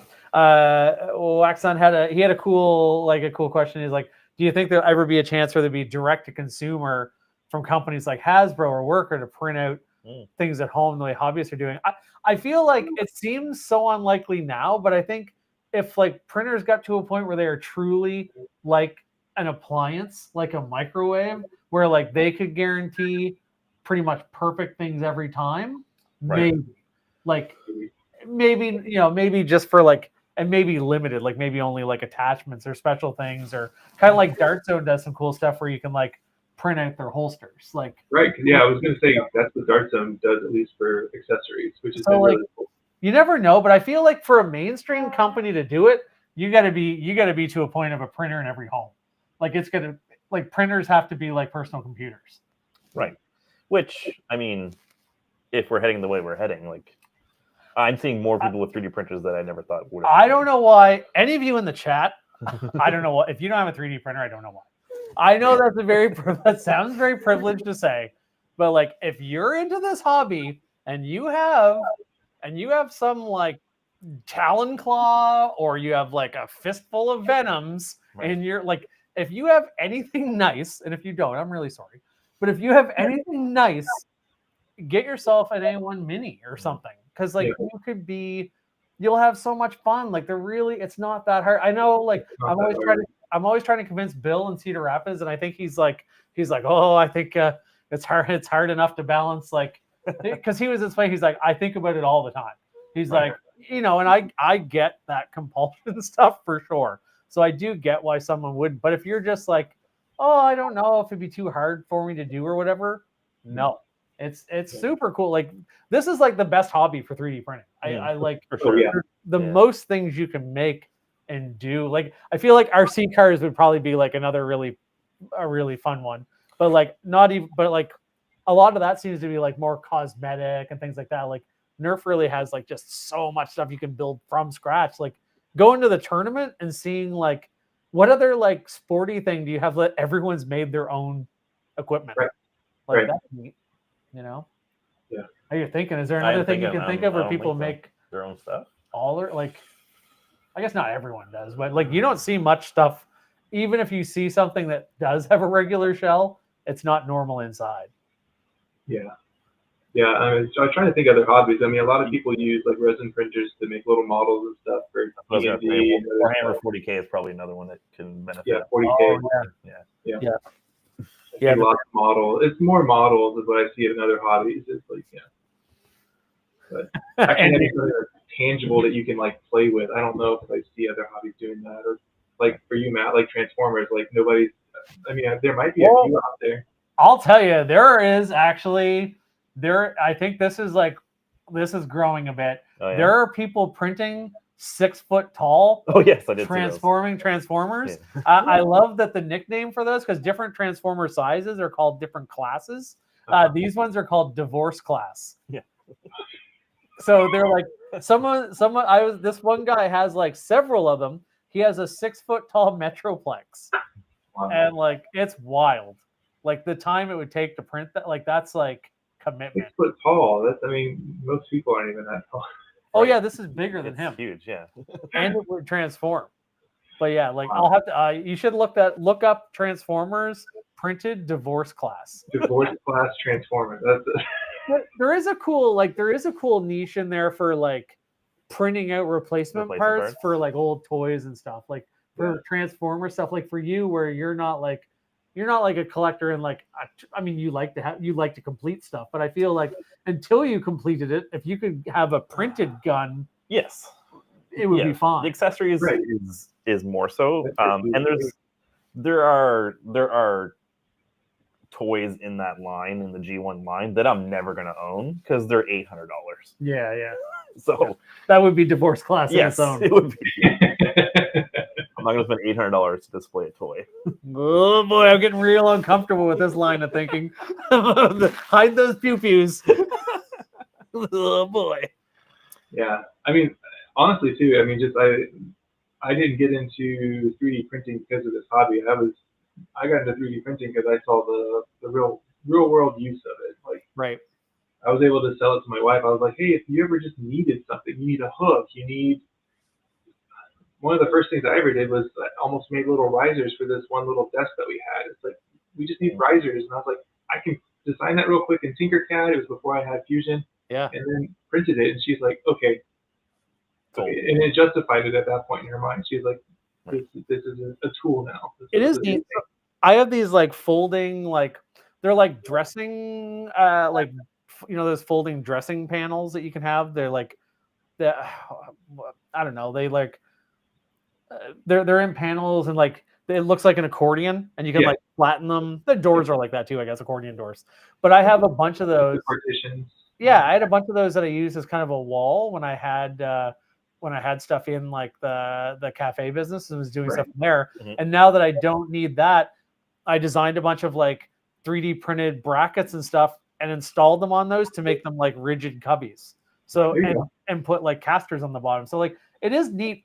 I don't find it as fun to do practical stuff, but it is neat that you can.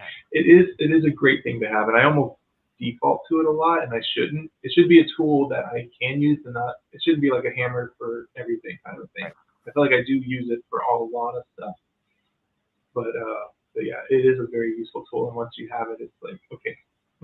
Yeah. I got trays here. There's all kinds of stuff everywhere for it, and for my kids too. My kids love it, but whatever toy they want, I print it for them. So it's funny. Another like nice thing about like the whole about Enders being faster, like when you're asking about like advancements and stuff. You know what else it gets rid of? It gets rid of this weird pressure to always be printing.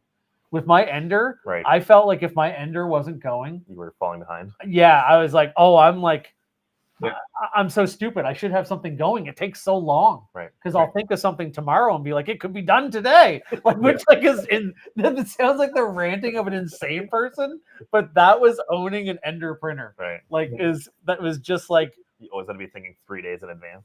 Yeah. Like it, and like I don't worry about that at all now. Like I think that's when something's new as well. Like there's stuff I could be printing that like for project, but I'm like, I'll just do it when I want to do it. Because when I do decide, it'll only be a day. Right. Yeah, I have a couple orders that I could be processing right now, but I was like, I want to do the cast, but it's like you're like F those guys. F you, Andy Griff. You don't need your thing on time. Guy won't even buy a printer. But it's like I know that there's not that, like you're saying, there's not that pressure. It's like I know I can put a print on. If I see an order coming, I'm like, oh yeah, that takes about an hour. And I can like work it into my schedule, and it's a lot easier. I did a very brief stint on Etsy, like very brief. I sold like a couple of the flip connector things that Foam Blasted and I collaborated on just for fun. I still want that. I'll send you the file. It's fun on rough cuts. I've used it at events anyway. But like I like just for the novelty of selling something. But man, it was stressful because like I'd try to run it on my Ender and it'd be like, oh, it won't stick to the bed. Oh, it won't run. Like I'm running out of time. Yeah. Like, so I'm glad that that's not really a big That's No, bed adhesion is out the door. I don't even think about bed adhesion anymore. I do have to use a stick, like it's like this 3D printed like liquid. I do have to use something because in the winter things won't stick. Yeah, and you use PLA a lot too. Yeah, I found that once I went to Pet G, everything just sticks. Like I don't have any. I think it's a stickier polymer, so it adheres to the bed a lot easier. So I probably should switch over. I already have so much PLA, and I don't know. Because I do flywheel stuff too. Like I don't actually do that many like parts under stress. Yeah, like it's mostly like cosmetic stuff or like building whole blasters. Like the Domo stuff is pretty safe in PLA. Like I mean, it's safe. I do it a little bit for just future proofing with people. Like, I mean, I know that Pet G is a little bit more impact resistant, so it doesn't like if you did drop something like a hopper or a Domo thing or something like that, it does have a little bit more resilience. And then also, at least down here in the South and in Texas, everything is like for heat. Everybody worries about heat.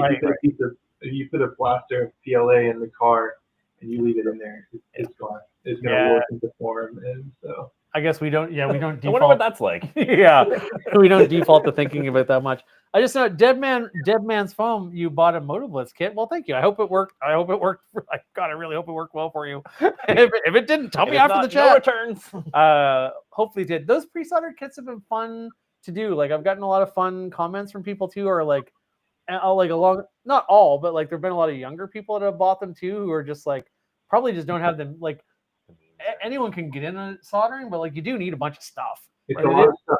It is better if you have a good soldering iron too, and like so like. And there have been a few people who bought a pre-soldered kit and then like have sent me a note months later going, "Hey, I soldered my own," and I'm like, "That's awesome!" Like I'm always really really glad to hear that because like I've told people like I usually am like, which is kind of stupid, but I'm like, you should learn to do this. Like that's your next step. Like get comfortable with that. And I know we're kind of we usually keep things shorter, but it's just so nice to talk to you.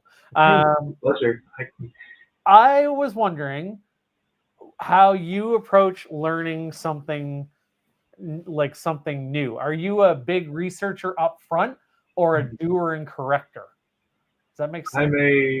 I'm a doer and corrector. Like I love just jumping into a project and just figuring it out as I go. Yeah. That's interesting. I half wondered if you would say you were a big pre-planner because you seem like more of an adult than me by default. So because I definitely go by like I'll build something 2 or 3 times and I have no idea how it works. I'm just like following a guide and then like awareness comes later. Yeah, I mean, I guess it depends. Like, I mean, if it's like a hobby, the hobby life, there's almost like less stress, so I don't have to worry about it. But yeah, professionally, there's tons of research that goes into the field that I'm in. So I do lots of like having to go in and look at peer reviews and other stuff and try to figure out. I do a lot of instrument purchasing, so I have to buy instruments like full blown like $100,000 plus instruments, and so I have to do a lot of research to make sure this is the right one to buy, not that one and stuff. But so I almost maybe I'm passively like enjoying the freedom of just being able to jump into something with the hobby. There's no stress with it. Like if I fail, it's okay. It's only a $5 motor that I burnt up or something, and then. Yeah. You didn't choose a bad motor that all those F-47s are leaping into the sky with, and you're like, oh no, right? What have I done? I at least do my due diligence professionally, but yeah, definitely for the hobby, I just like to have fun. So it is more fun for me just to dive into a project and figure it out. Yeah. How long were you messing around with stuff before you actually like played with other people? Because that can be kind of an interesting, neat milestone when you go from like, oh, this is a cool thing I can tinker in my basement and it's fun, to like, now I'm gonna go and hang out with a bunch of nerds who are as into this as me. And it's like a weird safe space, but it's also like I don't know, it's weird. Yeah, I mean I played with my nephews a lot. That's what got me into this hobby. Was I keep forgetting the name of it. It was one of the. Oh, sorry. I shouldn't have been. I was just gonna say I'm not really counting that's very reasonable to play with family. I mean, when you're find yourself standing with nerds wearing hundreds of dollars of foam blast and tactical gear and weapons on them, and they're all we gotta get those zombies, and you're like, oh boy. I mean, my first one was here in Houston. There are 2 communities here in Houston that practice. They play at least every month. I've only been to one event, and it was last year sometime, and I need to do some more. But that was my first go, and then Maryland Mayhem was my second experience with all of that. So yeah, it was a bit nerve-wracking for my first experience going up, and like you're saying, not knowing these people at all, being like, "Hi, I'm so and so. Can I play with you guys? Can I play some fun with you guys and stuff?" And it was cool seeing guys. I think it was my first time seeing. What's that smaller Springer that everybody was obsessing with recently? It was really compact, Unicorn or something like that. Oh yeah. The XYL. I mean, I was first time seeing that and seeing a bunch of other people, but it was a whole you had someone with really really old modded Nerf blasters and people with that new technology and just everybody in between. So it was sort of nice once I got in there, just to play with them and stuff. So yeah, that was my first. And then Mayhem was my second. Yeah. And that was a whole other level of Well, that was fun too. At least by Mayhem, it's kind of it's nice walking into somewhere where you know a bunch of people. Yeah. You know a bunch of names. You gotta put faces to them. True. Well, yeah. Very good point. Very good point. Did you find having you probably find having the shop and doing stuff it's a nice icebreaker for when you do meet people, because a lot of the hardcore people would definitely would have heard of your stuff. I would think. Yeah. I try to go into it not being hi, I'm PaperSkeletons or whatever. I just like meeting people and just saying, hey, I'm Adam, and it throws people off a little bit too, because then they're like, who's this dude? And then I'm like, oh yeah, I make this thing, and then they're like, oh, you're that person. So I mean, it does give it a little bit of an icebreaker, and I guess now with people knowing what I look like too, it might be a little bit easier to break that barrier. But it's always funny meeting people too. I met Adrian from he's on the A team, and I didn't. I mean, he was fine about it, but I think he was legitimately surprised, because I think you expect if I don't know, if people are around long enough that they would there'd be core things they would know. Everyone's heard of the Gecko, but I knew about the Gecko, but I didn't know. I just didn't know the name of the creator, and I was just oh, what kind what in the hobby are you doing? He's like, I made the Gecko. I'm like, oh, I'm sorry. I'm like, I know what that is. I would say he wasn't I made the Gecko. He was fine about it, but I think he was just it was more of I kind of would have thought you would have known that. Right, and a nice thing too, which is interesting, is just meeting people and stuff. O'Neill, the one who made the Griffins, he lives here in Houston. And that's cool. The first time I met him though was at Mayhem, so it's So it is nice to meet people and stuff too, that you're oh, you made a big impact on the community, and it's nice to meet you and stuff. So yeah, it's cool to meet people and stuff. So I'm excited for this Mayhem. This will seem to be a lot of fun too. I'm excited in some ways. Matt can't make it this year, unfortunately. No. I'm gonna be really riding him hard. I want to make sure you got to be careful when you're breaking traditions, because then all of a sudden they never happen again. So I'm gonna be poking at you next year when we're coming into it. But I totally get it. And I will say, for my part, I am super nervous if I can get through the border with all my stuff, just with all the stuff lately. Didn't you say last year it was a bit interesting anyway? Even in the good times, it's kind of a pain. Although last year that was probably because Matt didn't have a passport. Yeah, I woke up in the morning we were leaving and realized my passport was expired. So. Yeah, no. We got to the birth certificate and stuff, and they were actually fine. They hauled us in, but it wasn't too. But I have gone the year. Just your content, what you're carrying and stuff. Yeah, and honestly, I don't think I'm gonna get I don't think I'm gonna get detained necessarily, but I do worry about something maybe getting confiscated. That would suck to be oh, now I'm Mr. Zero Pew Pews, and they're in a border disposal bin. That would be so sad. That would be awful. So I don't know. It's not. I don't know. It's a weird thing. I think there is a little bit something to being on one of the border towns, like things are a little more tense. Like we actually like in St. John are identified as like the most affected city by tariffs in Canada. Yes, because of shipbuilding, oil refinery, and wood and lumber. Yeah, like we're like oh no. So like it is a real like the tension part is high. Like a friend of mine is gonna come with me just for the drive, and he's like, I gotta be honest, I'm only like 75% sure I really want to go.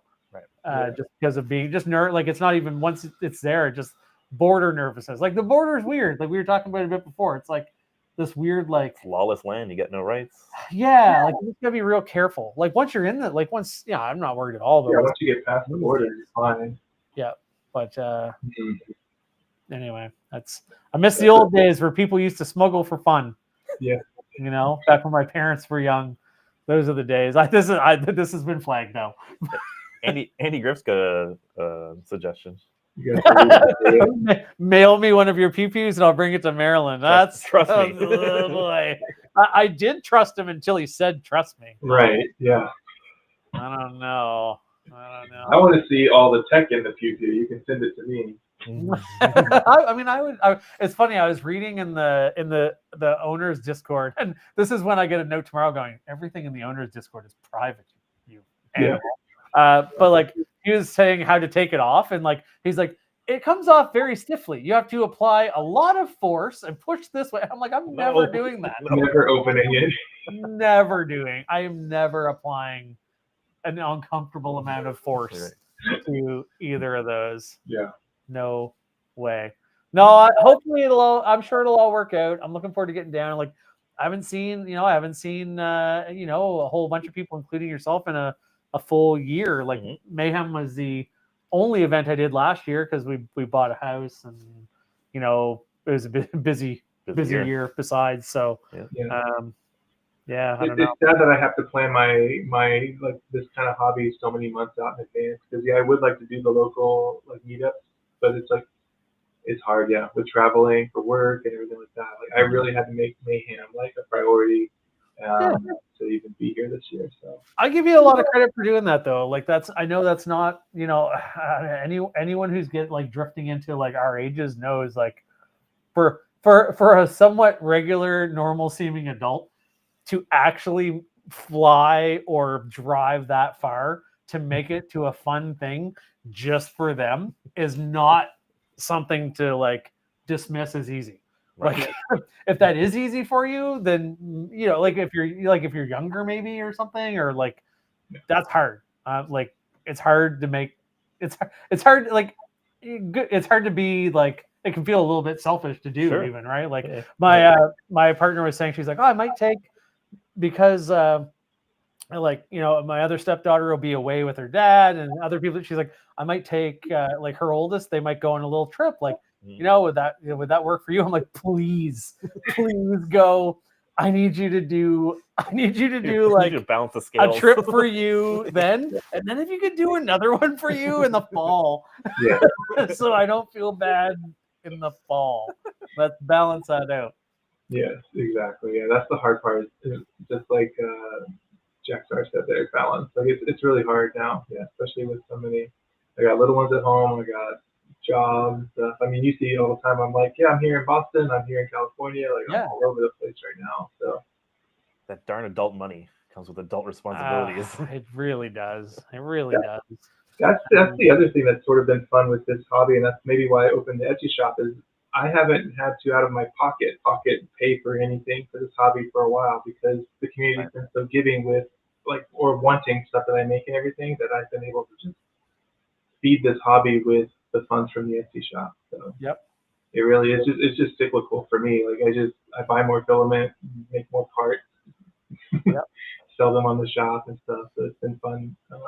I would run at a steady loss for sure, but not nearly what it should be. Like thanks to like running party. Like when I look at like if I look at the last couple years of like the amount of parties and like add in some Etsy and like even YouTube revenue, not that it's that much, but like over the course of a year it's like a couple thousand each year. Like if I add everything up, it definitely puts a big dent.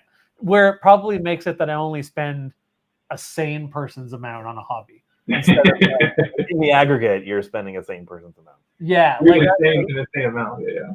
yeah. So, and people usually are pretty generous. And I've had like, but people have been kind enough to like send things along as well, which I always appreciate, and it's cool. I'm staring at a giant coffin-sized box up there. Yeah, that X-Shot Insanity Halloween influencer box is cool. X-Shot does some of the coolest. They're such an interesting company of like, I actually think they're like, they're so close to being like better than everyone for like kid grade blasters. If they could just get their plastic quality up, Right. like, man, it's so, you don't notice it so much in like the micros and stuff, but when you get like There's like that Eagle one, the break action one, like that's really flimsy. Yeah, and like this Ranger, like this is so cool looking, like it's so fun, but it feels like, I'm like, oh, you would break this so easily. Oh. Is it loaded? I'm going the wrong way. I think it has slam fire though. Yeah, fired. Like, it's an awesome toy though, and it's a good price. Yeah. The thing that makes me sad is like Nerf, you can like find on a shelf at Value Village, 30 years old, and it still works. Still works. And it's not cracked. X-Shot stuff is like often broken. I wonder if we'll be able to say the same thing in 30 years for what's being made right now by Nerf. I wonder. Well, it's a good point, but it does feel more solid than this stuff. Yeah. Like, I mean, I say all that, it's not that it's bad. It's just like there were corners that are cut just for the price point. Yeah. By the price. Yeah. Yeah. That's the same thing with like their with the barrels inside and everything and stuff breaking. So I mean, corners were cut, but it makes nice little entry level blasters and stuff, which is nice. Yeah, I think this one actually feels pretty good. Like, and probably just the size of it would help as well. Yeah. I have this is like, you know what? This is a fun blaster. The X-Shot Insanity line, yeah. The Clip Mania one, like, you know, for I think it's like $35. You get 3 mags, but like in the review I did, the problem is everything's so flimsy. Well, it sounds like they're gonna fall out. Yeah. Well, and if I shook this, I could make these mags all fall off. And it's like, not really meant for running or anything. So no, I'm like, this is a brilliant idea. It looks super cool. The blaster itself is actually solid. It only does 90 FPS, where like a Spectrum is 100. So it's probably like even cheaper motors.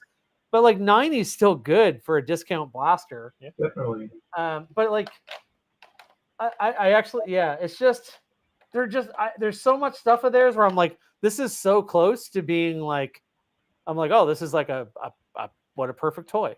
Like, it's just, there's just a lot of stuff where I'm like, eh. And I know for me, like running parties, like I see wear and tear, and X-Shot stuff does not last. Like I had lock blasters in the rotation. Yeah. The only ones that do last, Reflex 6s, they last, but they're too boring looking for kids. Kids don't want to use a Reflex 6. They want scopes. They want tactics, bro. Yeah. They don't want to use blasters they can operate. Actually, right. Like first and foremost, they only want to use unwieldy things they don't have the strength to prime. That's generally what kids love most. I don't know. It's funny. There's so many blasters in the hobby, and I feel like there's not truly one that's perfectly friendly for kids. I know that's been your one thing, your quest. It's my grail item is to someday make a blaster that I feel like I can hand to any kid that will shoot multiple darts. And I think the solution would have to be like an electronic I think part of like that. That's kind of why I did this with brush motors. Like I think having it that it's one trigger, so you pull it and there's a short delay. Actually, Busby did some really cool, like that Alpha 72. That's a single. That's like a dual stage trigger. It works quite well.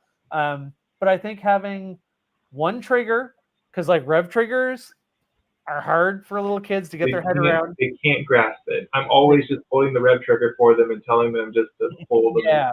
So like it would have to do that. And the other thing, it can't have mags. It can't be mags. I actually think a clip is probably the most kid friendly. Like I think a motorized version of something like this.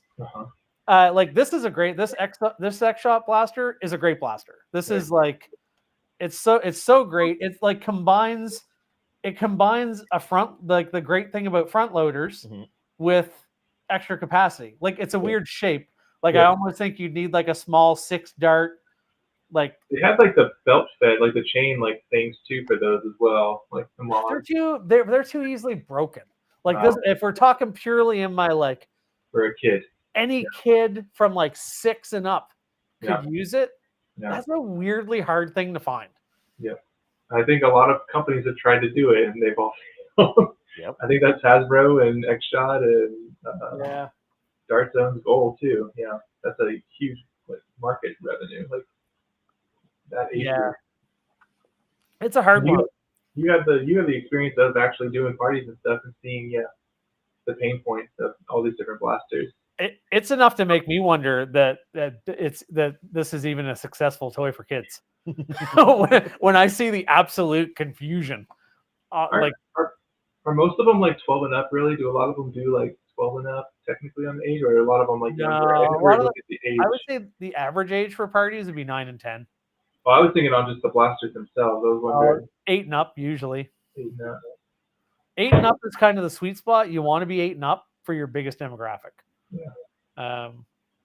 14 and up is like the next kind of range. Like, well, I guess there's probably like there's all sorts of them, but like Nerf stuff is either I think like it's 8 and up or it's 14 and up, right?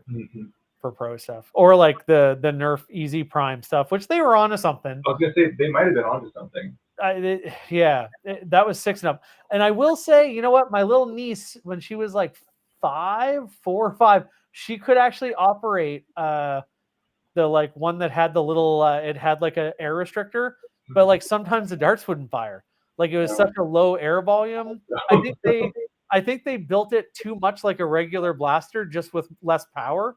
Like I think it actually probably would have been better with short darts because it's less, but then you're into like changing the dart again. And I have come around, as much as I was very patient with like the end dart. I think I probably need to do a video at some point going like, here we are a year later.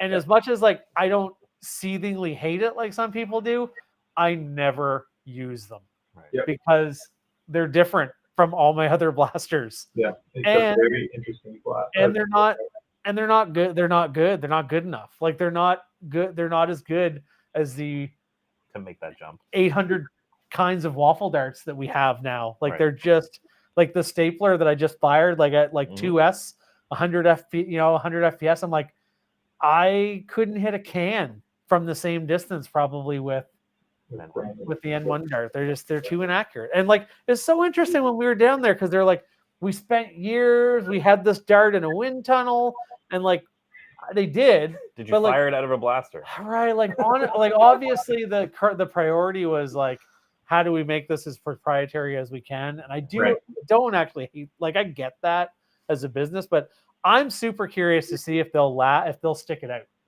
I very much wonder if they won't abandon N series, like they did Hyper and with Omega XL.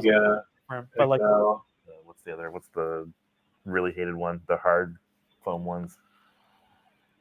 The Ultra. Ultra. Yeah. I kind of wonder. I don't know if they're gonna have the stomach for it. I really don't know. Because like kids at parties too, like none of them are like I'll ask them like, oh, do you guys have any of these? And none of them do. Yeah. Well, so I don't know. It'd be interesting. It would have been a nice thing if it had worked, but yeah, it just I only bought 2 N1 series blasters, and then I was like, nope, please go. You're going right back. Yeah, I don't know. I was into the idea of it, but I don't know. I don't mind the mat. Like I don't mind the mat. It just didn't work out. I don't know. It makes me a little sad. But like the proof is in the pudding. I don't use them. I don't plink with them. I just don't.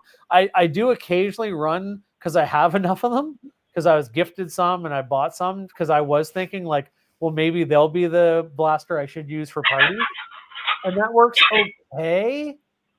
But I'd probably be better off doing all X-Shot blasters. Yeah. honestly. Right. And kids would probably be happier too because there's like scopes and they're like It's just different. can't go wrong. Just pick up darts. Can't go wrong with just like Mega and Elite and I love all of. I feel like they found it was a good dart size. I know there was a ton of research that probably went into the Elite dart, and then Yeah, I don't know. It's too bad. Yeah. Oh well. The nothing's as sad as Mega XL going away though. they only had 2 blasters, right? 3. They had the boom dozer, the 6-shot cylinder. They had the single shot, I forget what it's called, but the jolt of the line. And then I they need had to look at the Jolt then. I need to find double that one. crusher. Yeah, if you look up the single shot one, I forget what it was called. Someone in the chat might know, but I can't remember what it was called. Yeah, I just had the other 2, the boom dozer and stuff, which I liked the boom dozer. Boom dozer was super fun. I still wouldn't mind doing it. It's like one of those things where it's like, how much effort do you put into something that like no one really has anymore or uses? Mhm. But I did think an afterburner for the boom dozer would be fun, like a flywheel afterburner. Interesting. Yeah, Okay. it'd be fun to do because you had all that like dead space, like all that space at the ring Right. when the dart passes. Right in front of it, yeah. And people did some really fun stuff with the boom dozer, changing the cylinder and making it use like different dart. Like it was a great little like. It's sad that they're like that. The boom dozer was a great blaster. Like I actually think maybe one of the strongest new line of dart blasters that Nerf's had Right. in a long time. Like it was universally loved by old people. I don't think kids maybe as much. Like maybe it didn't sell enough. I think they had trouble, Hasbro said, selling it like around the world because of the jewel stuff. Right. Yeah, I feel like the amount of jewels that were going into the darts, it was just probably hard to sell in other countries. Yeah. Big rig. The big rig. Thank you very much, Lanks. Oh, the big rig. Big yeah, rig. I mean that thing was big, so maybe that's why I didn't like it. I was thinking of something like this size that didn't, but no, you're right. It had that whole crank down and then you loaded it. I will say it had a top slide, which I keep saying I don't like, but because it was so big, it was a very easy prime. Like for it being a top slide. You know what? Of all the blasters we're talking about, geez, maybe Mega XL actually came closest to being a really fun blaster that kids had no trouble using. Kids really enjoyed using those. The only problem was there wasn't enough of them to like. There just wasn't that many. Right. The darts are too expensive. That was death to like when they came out. You have your hull on the floor there. Yeah, I probably have a couple hundred. I have 15% of the world's supply. Yeah, I have a few. I found all those at Value Village one day. I saw for $3 a I piece. saw. You can't pass them, yeah. We have them here at our Ollies. Just like every time I'm in an Ollie's, I grab a box of XL. Yeah, if you're ever at an Ollie's and they have cheap Mega XL, I guess you're flying. Never mind. I was gonna say if anyone's watching this and they're driving and you're thinking, well, I'm not gonna buy those because I have enough. Please buy them, and if they're cheap enough, I will just buy them all. Yeah. Just send me a note. Reach out. Builder BB, the double crusher. You've been streaming a while, and like people are like, "Good night, everybody," and then they're like, "Hi, oh, you guys are still here." Oh goodness, it is midnight. We probably should. It's my anniversary, my 1-year anniversary tomorrow. We're going on a little night away. Nice. We were only able to just schedule on kids. Yeah, we're gonna go to Ollie's. Nice. Deanna doesn't know, but we're gonna go. We're gonna hit up some Value Villages and some Martins. We're gonna get some. I probably won't take any Nerf with me. Probably. Probably not. She refers to everything I do in the garage now as like building robots ever since the Mark Rober hack pack thing. Because like basically like everyone in the house goes to bed and then I come to the garage and like do mysterious things for a bit. Picking the brain. Yeah. So lots of credit to the old Mark Rober hack pack. That really Trying to light. that That really rejuvenated you. like it actually isn't working right now, which I think is actually like the coolest testimonial you could give. I ended up stealing the parts for other projects. So like if that's not what the hack pack is for, Right. what is it for? But like, Hack it. I did hit the goal of making it fire, it would spin and turn and fire full auto regular Nerf darts. I actually just got the domino laying one in the mail. Nice. because I got the little subscription. So I'm looking forward to messing around with that one. I think it has like a stepper motor, which I haven't really messed around with that yet. So that'll be pretty fun. Yeah, and thankfully they already have all the code. Like, I mean, it's been hours and hours of me like trying to like on Google and stuff figuring out how to control stepper motors and all that stuff. Yeah, it's a nice kickstart. Like you can look at it and just like make little tweaks and like it helps with understanding, right? Right. Yeah, I almost when you showed me all of it, I went out there and was looking at all their code, and I'm like, this is just so user friendly and instructive, and it just helps you figure it all out. So yeah, I like how he structured it. It was a perfect thing to provide to everybody. So. Yep. No. Well, before we tie it up, I just want to go around and ask Matt, what do you have next? What's next on the go in the world of Matt? What's next on the go with me? Yeah. Well, I am saving up as much money as I can. Yep. For the end of September. Oh, what's happening then? Because we are welcoming our second child. Oh, in September. Yay! So that's part of the reason why I'm not going to Maryland. A face reveal, a baby reveal. I was keeping that. Yeah, it's not just the insanity of the border. It's another very valid reason. You know, sometimes you got to make those decisions for the family, I guess. I'm not gonna leave the wife alone with a child. You didn't plan that out. Yeah, that's poor planning on your part. Sorry. You really should have checked with me first beforehand. before What's 9 months from now? What's 9 months from now? It's like, hey, bro, is tonight okay? Like, no, Matt. No, you have to wait. No, that's great. Congrats. So you're saving up money. What's new in the world of your hobby stuff? What are you collecting? What are you seeking out? What are your grail items right now? So it feels like everyone got into Transformers and like it's dried up completely in the local area. Like I haven't found anything in a while. Or maybe that's just because they're now almost 50 years old and they're just not around anymore. Right. I have, unfortunately, for my own financial sake, gotten back into Pokemon cards as well. Oh, which is expensive. That's risky business. I was in a Magic the Gathering for a while, and I basically cut it off like a drug. Right. I like was forming this massive collection, and I was like, no, I can't do it. I was like buying packs, like someone just like doing like little hits of drugs. Right. So I don't know if either of you have seen the videos of the crazy people at Costco. Yeah. Like running in, grabbing Pokemon, pallets full of cards, fighting in the parking lots. Like it's a madhouse at the moment. Oh, that's just wild. to try and find them. Right. So. Yeah, that makes it more interesting to me. I'm like, ooh, it's exclusive.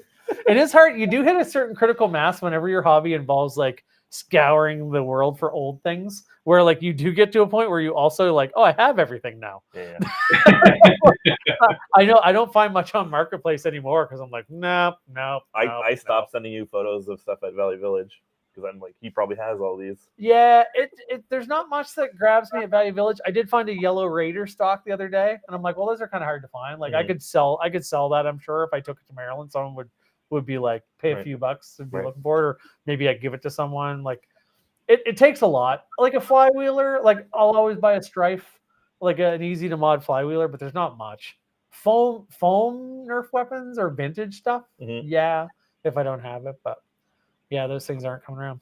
Well, how about you, Adam? What's next up for you? What are your projects? What's your big goals? What are your dreams in life right now?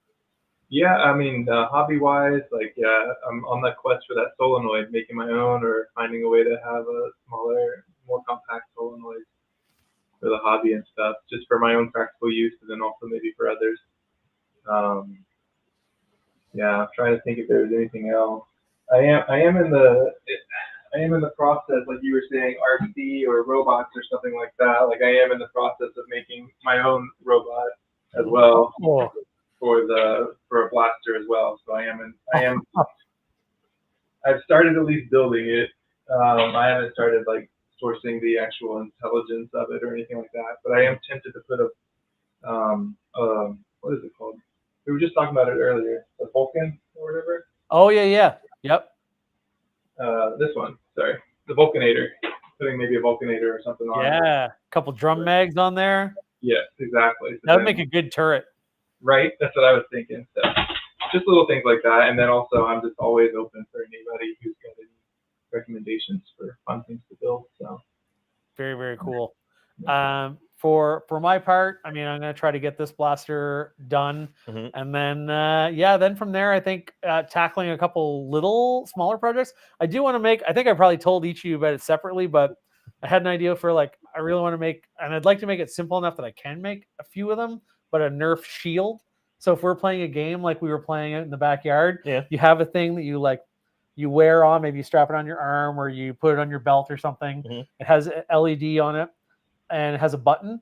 And when you get hit, you tap it and your shields, like you decide, you can set how many lives you have or whatever. Right. Maybe you have like 3. So you tap it and it goes to yellow. But if you run around and you don't get hit again for a minute, it can go back up to green. Like kind of like a Halo shield. Like it's honor system, obviously, but I think it would be cleaner than like, because we played games like that in the back, but like I think it's better when you like there's no downtime, you just stay there. As Yeah. opposed to running back to a spawn point. Yeah, it's just better that like I think it's cool too when you can see something visually. Sure.